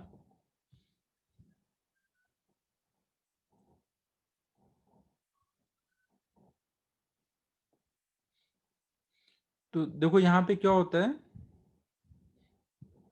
जब भी कुछ ऐसा डिफरेंशियल इक्वेशन आ जाए dy by D x plus p y equal to कुछ q ना, यहाँ पे p कुछ कांस्टेंट है ना, ये कुछ x का फंक्शन वगैरह हो सकता है, p कांस्टेंट है।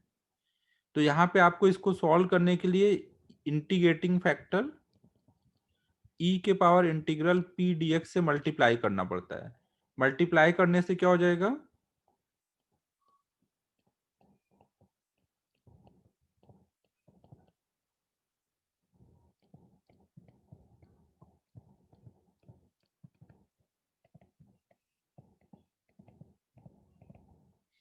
q ये कोई फंक्शन ऑफ x है ना, और p कांस्टेंट है। ऐसे मल्टीप्लाई करने से देखो क्या होता है, इसको आप लिख सकते हो D by D X of E के power P D X into Y.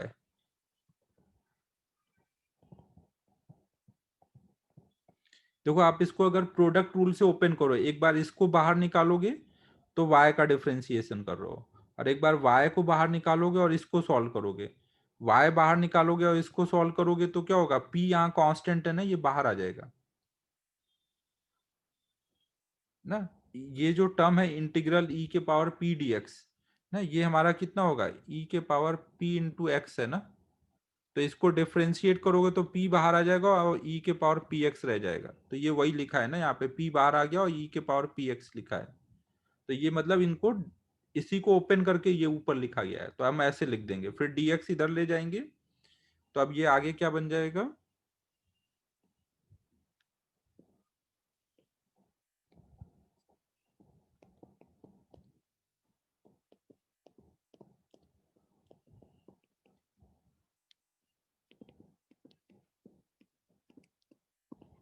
यहाँ पे p ध्यान रखो कांस्टेंट है ना, तो ये सॉल्व होके क्या होगा, e के पावर px है ना इंटू dx ना। आप दोनों साइड इंटीग्रेट करोगे तो ये सॉल्व हो जाएगा ना, ये q भी x का फंक्शन है, ये पूरा x का आ गया है। अब यही चीज यहाँ पे लगानी है ना, तो अब मैं ये सॉल्व कर देता हूँ। पहले ये नोट कर लो, नेक्स्ट पेज पे लिखता हूँ ना। यहाँ पे केवल रेट लॉ लिख देता हूँ, सबका रेट कैसे कैसे चेंज हो रहा होगा। यहाँ देखो x तो केवल डिके हो रहा है ना, x तो फॉर्म हो नहीं रहा। तो x के लिए तो रेट लॉ क्या होगा, कोई भी टाइम पे x के रेट होने का चेंज होने का रेट क्या होगा, लैम्डा 1 इंटू एन एक्स। इस रेट से वो चेंज हो रहा होगा ना, माइनस उधर लगा दिया है। तो इसको सॉल्व करेंगे तो एन एक्स की वैल्यू क्या आएगी, एन नॉट ई के पावर माइनस लैम्डा 1 टी ना। कोई भी टाइम टी पे हम एक्स का ऐसे नंबर ऑफ न्यूक्लियाई निकाल सकते हैं। y के लिए क्या लिखोगे, y जो है एक तो इधर से x के डिके होने की वजह से फॉर्म हो रहा है, जितना x डिके हो रहा होगा उतना ही y फॉर्म होगा। तो y फॉर्म कितना हुआ, लैम्डा 1 एन एक्स, और साथ में वो डिके हो रहा है, तो lambda T into number of nuclei y के कितने, उस पर डिपेंड करेगा ना वो कितना डिके होगा। तो ये y के लिए रेट लॉ है ना। और z के लिए अगर आप रेट लॉ लिखोगे तो वो क्या लिखोगे, जितना y डिके होगा उतने ही z फॉर्म होगा ना, तो लैम्डा 2 इंटू एन वाई। और कोई भी टाइम पे x के नंबर ऑफ न्यूक्लियाई, y के नंबर ऑफ न्यूक्लियाई और z के नंबर ऑफ न्यूक्लियाई का सम हमेशा n नॉट हो रहा होगा। जो भी x के न्यूक्लियाई थे वही y और वही z में कन्वर्ट हुए हैं, सम हमेशा n नॉट होगा। नोट कर लो यहाँ तक, फिर इसको सॉल्व कर देता हूँ।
तो अब देखो हम लोग को x का तो पता है, y वाला हम सॉल्व कर लेते हैं ना। x और y अगर दोनों मिल गए तो z यहां से आ जाएगा ना। तो हम इसको अब सॉल्व करने जा रहे हैं ना। x का रेट लॉ क्या हम लिखेंगे, कोई भी टाइम पे x से y बन रहा है, y से z बन रहा है, तो y का रेट लॉ क्या लिखेंगे,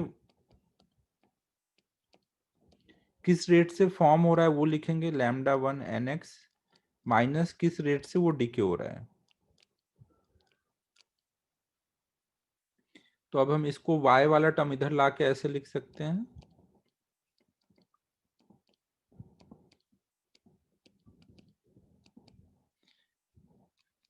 अब देखो ये जो एन एक्स है वो t का टर्म है ना, इसको हम ऐसे लिख सकते हैं,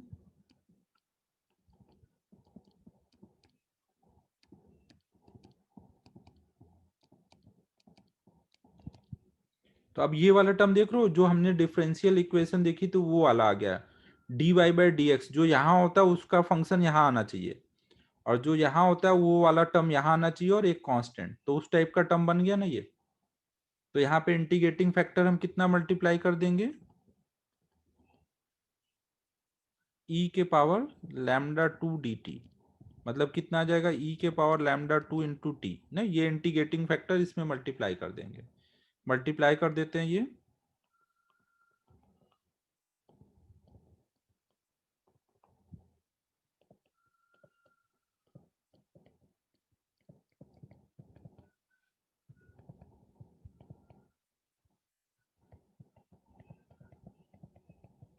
यहाँ पे लैम्डा वन लिखा है ना, इधर lambda two minus lambda one आ जाएगा। अब ये वाला पूरा टर्म देखो क्या है, इसको आप लिख सकते हो D by D T N Y into ई के पावर लैम्डा टू टी ना, इसको आप प्रोडक्ट रूल से ओपन करोगे तो यही आ जाएगा।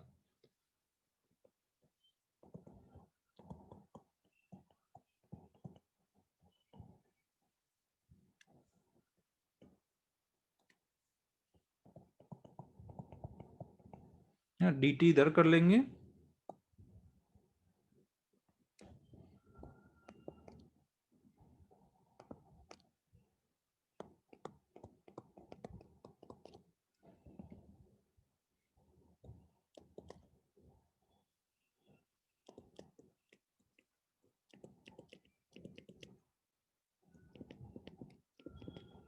दोनों साइड इंटीग्रेट करते हैं,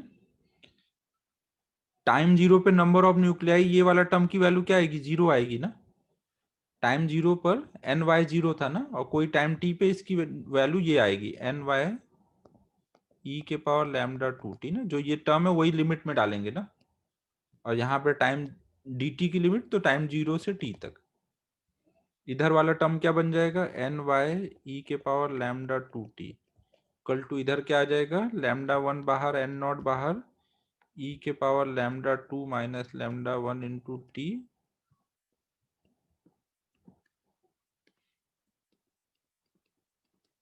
यहाँ पे टाइम डाल देंगे तो ये हो जाएगा,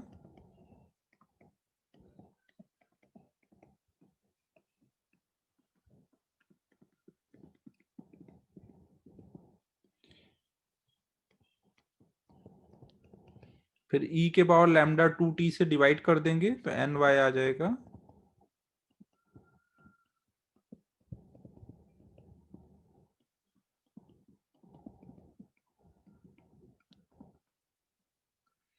ना बेटर है, आप ये याद रखो तो बेटर है ना, इतना बड़ा एग्जाम में बाई चांस करना पड़ गया तो बहुत टाइम वेस्ट हो जाएगा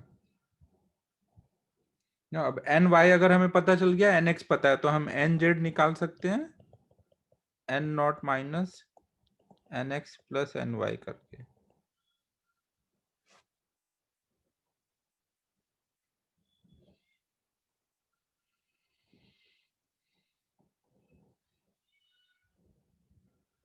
नोट कर लो इसको, समझ तो आ गया होगा ना, नॉर्मल इंटीग्रेशन है, बस थोड़ा सा इंटीग्रेटिंग फैक्टर का नया कॉन्सेप्ट है ये, मैथ में भी ये पढ़ाया जाएगा ना, ये मैथ में पढ़ने के बाद तो बहुत ही सिंपल लगेगा, differential equation.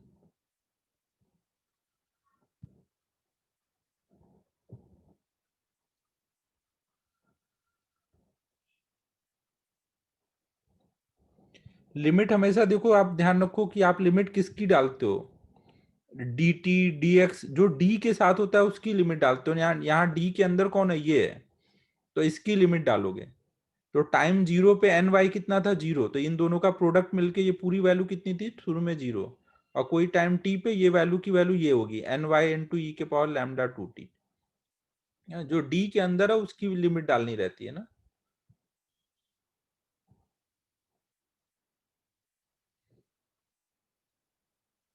D t d x d y जो रहता है उसको देखते हैं ना, टी को। इधर डी टी है तो टी को देख के लिमिट डालेंगे ना। यहाँ डी ये पूरा टर्म है तो इस पूरे टर्म को देख के लिमिट डालना है।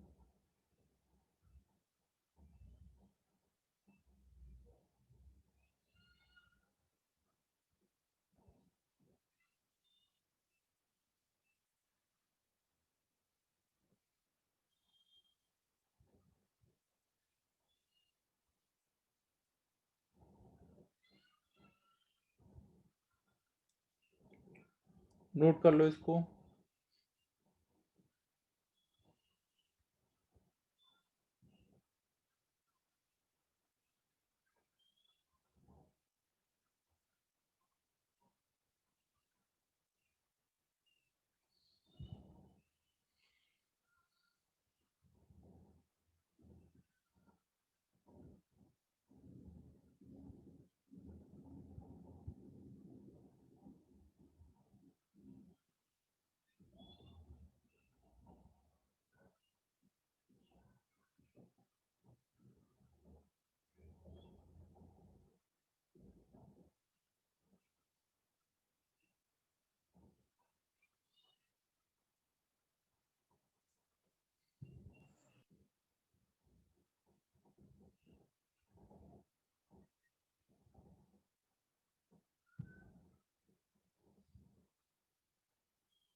इसमें देखो आप बस ऐसे सोचो कि अगर मैं ई के पावर लैम्डा टू टी यहाँ पे मल्टीप्लाई कर दूं इस इक्वेशन में, तो अब इसको ओपन करूंगा तो क्या आएगा, एन वाई को बाहर करूंगा, इसको डिफ्रेंशिएट करूंगा, इसका डिफ्रेंशिएशन क्या होगा, लैम्डा टू बाहर जाएगा और ये बचेगा, तो ये लिखा है।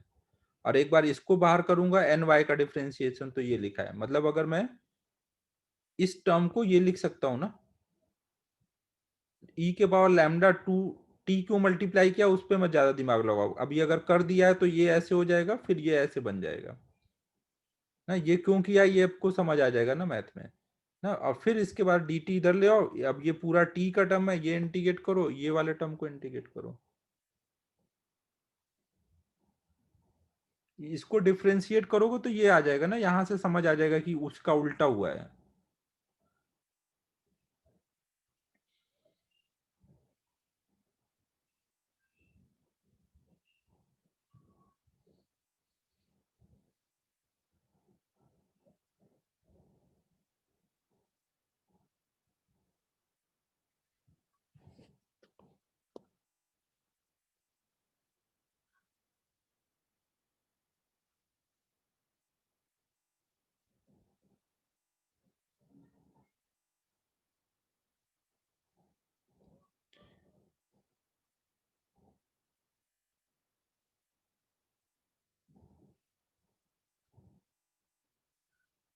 इंटीग्रेशन ये डिफरेंशिएशन, उल्टी भाषा में इंटीग्रेशन, पता नहीं, जो समझ आ रहा है समझ जाए भाई।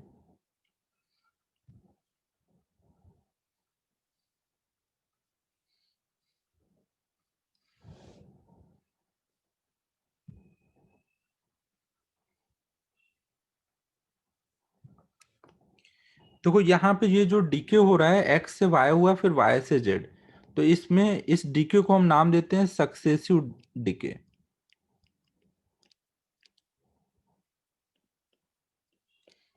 सक्सेसिव डीके, एक्स से वाई बना और वाई से जेड।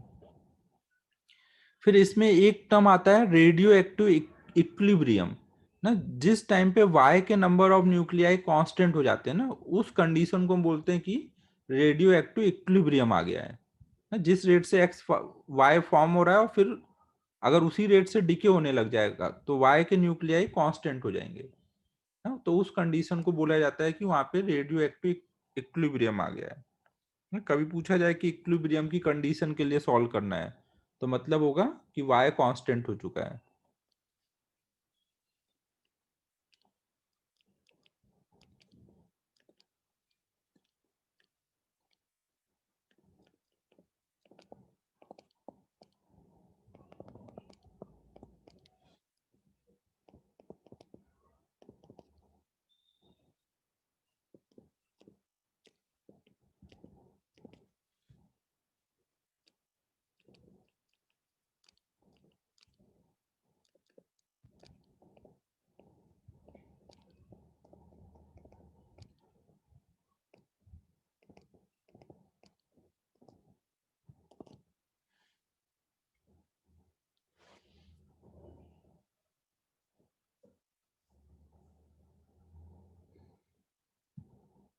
इसमें जैसे पूछा जाए रेडियो एक्टिव इक्विलिब्रियम का टाइम बताने को, तो इसका मतलब ये टर्म जब जीरो हो जाएगा ना, वाई कांस्टेंट हो गया मतलब उसका डिफरेंशिएशन जीरो हो जाएगा। तो इसमें एन वाई की वैल्यू यहाँ से डाल करके आगे सॉल्व कर देंगे। टाइम वगैरह कुछ निकालने को पूछा जा सकता है।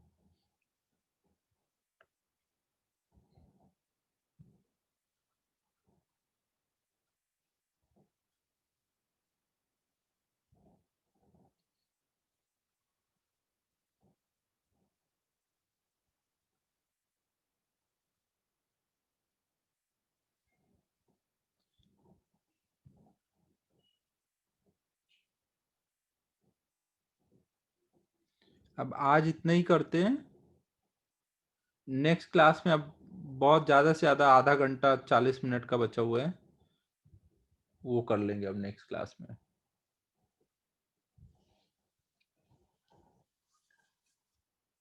हाँ 15 मिनट है बट खत्म तो नहीं होगा ना।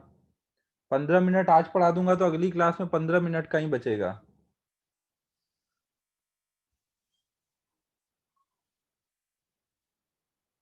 आज अगर 15 मिनट, आधा घंटा कम से कम मुझे चाहिए होगा तब खत्म हो पाएगा।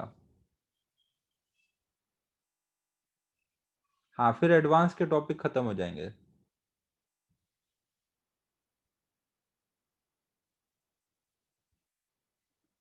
क्या क्या तीनों के रेट इक्वल हो जाएंगे? तीनों के रेट कैसे इक्वल हो सकते हैं? ऐसा हो सकता है क्या?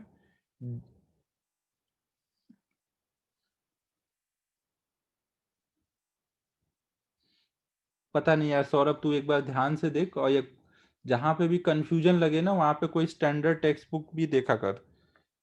रेसनिक हॉलीडे वॉकर वगैरह इसी दिन के लिए खरीदवाया है कि कोई पॉइंट पे कंफ्यूजन हो तो रेफर कर लिया कर। जो मैं बोल रहा हूँ वही होता है ना, याद कर ले वो अच्छे से।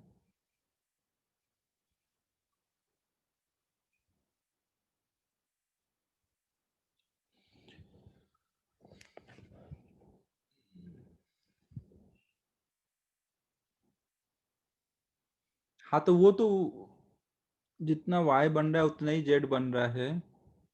हाँ वो बात तो सही है। हाँ वैसे शायद वही बात हो रही है। अगर इसके बनने का रेट कांस्टेंट हो गया है तो इसका मतलब जितना ये बन रहा है उतना ही इधर डिके हो रहा है। तो वही बात तो वही हुई ना, अगर दोनों बनने और डिके होने का रेट इक्वल है तो इसके डिके होने का रेट मतलब एक्स के डिके होने का रेट, इसके बनने का रेट, और इसके डिके होने का रेट मतलब जेड के बनने का रेट, सब इक्वल हो गए। बात वही है, वही है, वही बोली गई है सौरभ, सेम चीज है।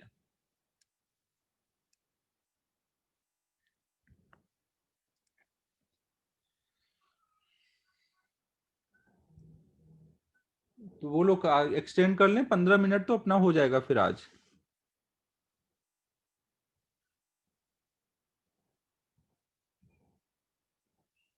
फिर भी डाउट वगैरह तो करना ही पड़ेगा ना, वेडनेसडे को डाउट तो करना ही पड़ेगा। एक्सरसाइज 1 तो एटलीस्ट डिस्कस करेंगे ना।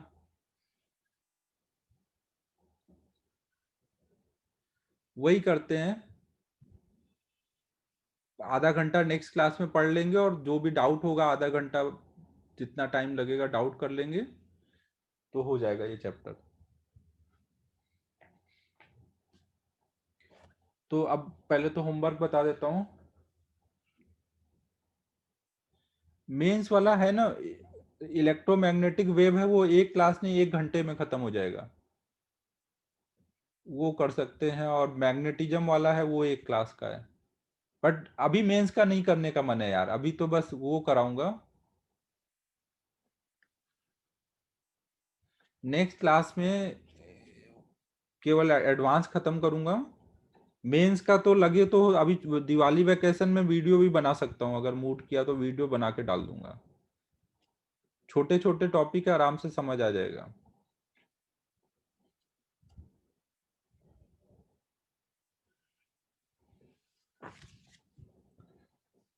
दिवाली वैकेशन में ही डाल दूंगा वीडियो भी ना, तो देख लेना उससे।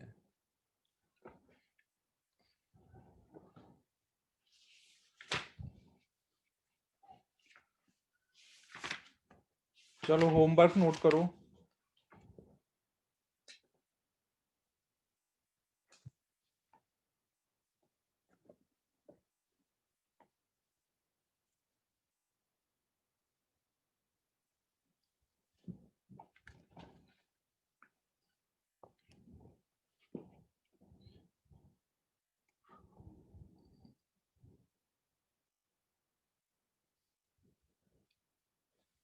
लास्ट टाइम शायद इलस्ट्रेशन 26 तक दिया था ना, लास्ट टाइम इलस्ट्रेशन 26 तक दिया था।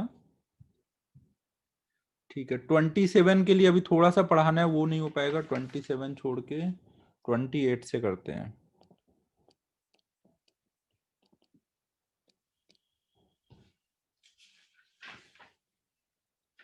इलस्ट्रेशन 34 तक।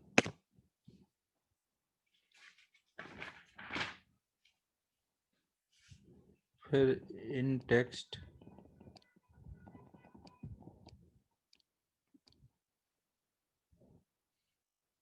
1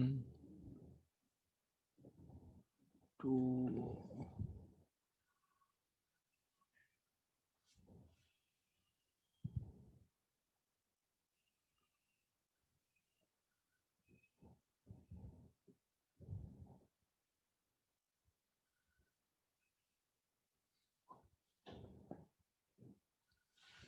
इन टेक्स्ट एक्सरसाइज 4 कंप्लीट करना है accept problem number 3।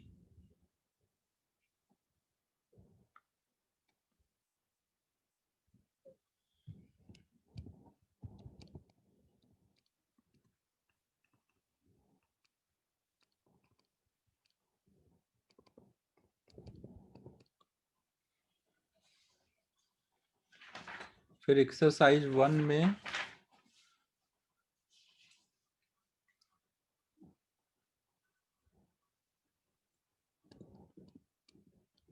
Question number 51 से शुरू करके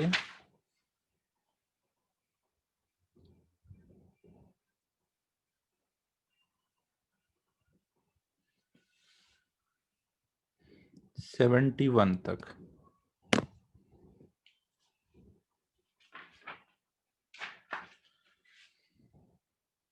ठीक है, ये इतना कर डालो ना। नेक्स्ट क्लास में बस थोड़ा सा और बचा है, वो पढ़ा करके फिर डाउट्स वगैरह डिस्कस करके खत्म कर लेंगे।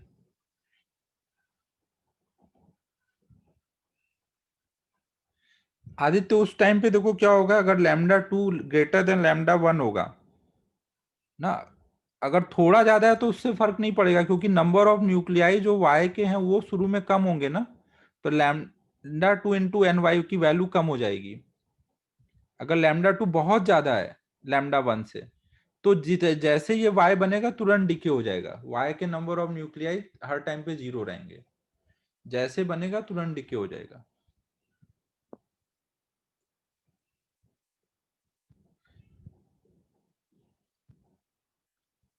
और अगर λ2 ज्यादा बड़ा नहीं है तो फिर y दिखेगा, क्योंकि y का नंबर शुरू में तो कम होगा ना, तो डिके का रेट y का कम होगा।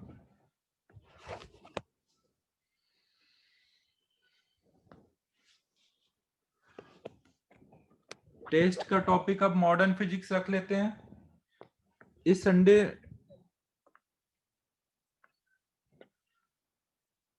दिवाली नहीं पड़ रहा है ना संडे को? संडे को दिवाली है क्या? संडे को दिवाली है तो मंडे को टेस्ट रख देते हैं। वीकली टेस्ट का मैं टॉपिक बता दे रहा हूं, अगर संडे को दिवाली होगी तो मंडे को रख देंगे टेस्ट। फिजिक्स में modern physics complete,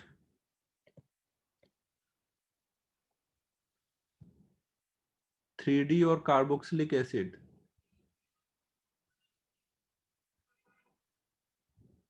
three D math में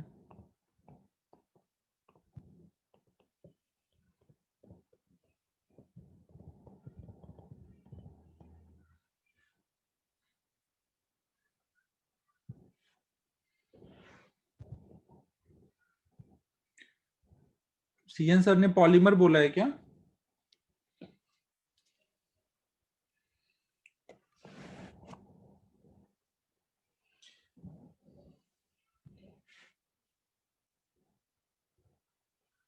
मंडे भाई दूज है तो उसमें पूजा वगैरह करके मिठाई उठाई खा के फिर टेस्ट दे देना, अच्छा जाएगा। मिठाई खाना और फिर टेस्ट देना। हाँ पूजा कर लेना आराम से, उसके बाद दे देना।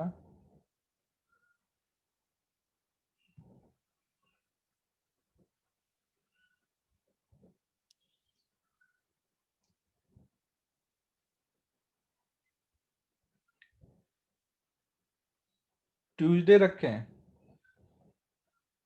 अच्छा ठीक है, मैं देखता हूँ, उस हिसाब से कराता हूँ फिर।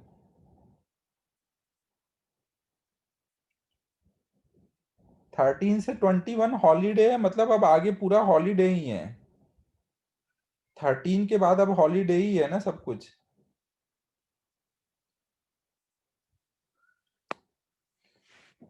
इसमें चेंज करना है केमिस्ट्री में क्या, कार्बोक्सिलिक एसिड को चेंज करना है क्या पॉलीमर में?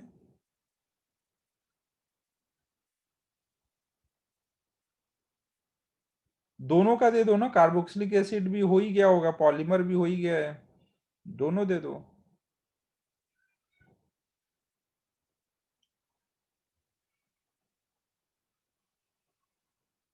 फिर उसके बाद तो फुल टेस्ट शुरू हो जाएंगे, वो पार्ट टेस्ट शुरू हो जाएंगे ना, इसलिए बोल रहा हूँ दोनों दे दो।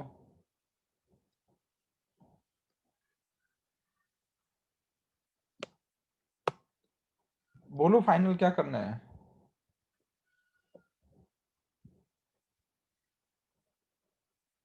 ठीक है कार्बोक्सिलिक ही दे दो फिर, कार्बोक्सिलिक दे दो, वो ज्यादा इंपॉर्टेंट है।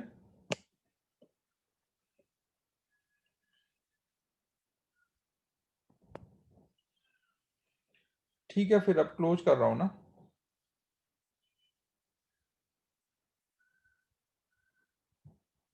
एक मिनट।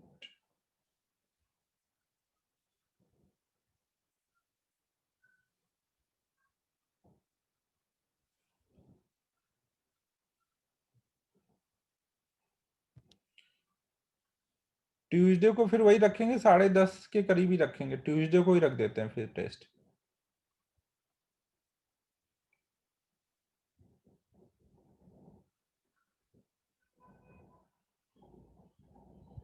ठीक है बच्चों, फिर बाय बाय, कंप्लीट करो होमवर्क अब। होगा भाई, रोटेशन भी होगा, सेकंड वाले में आया होगा, सेकंड में होगा वो।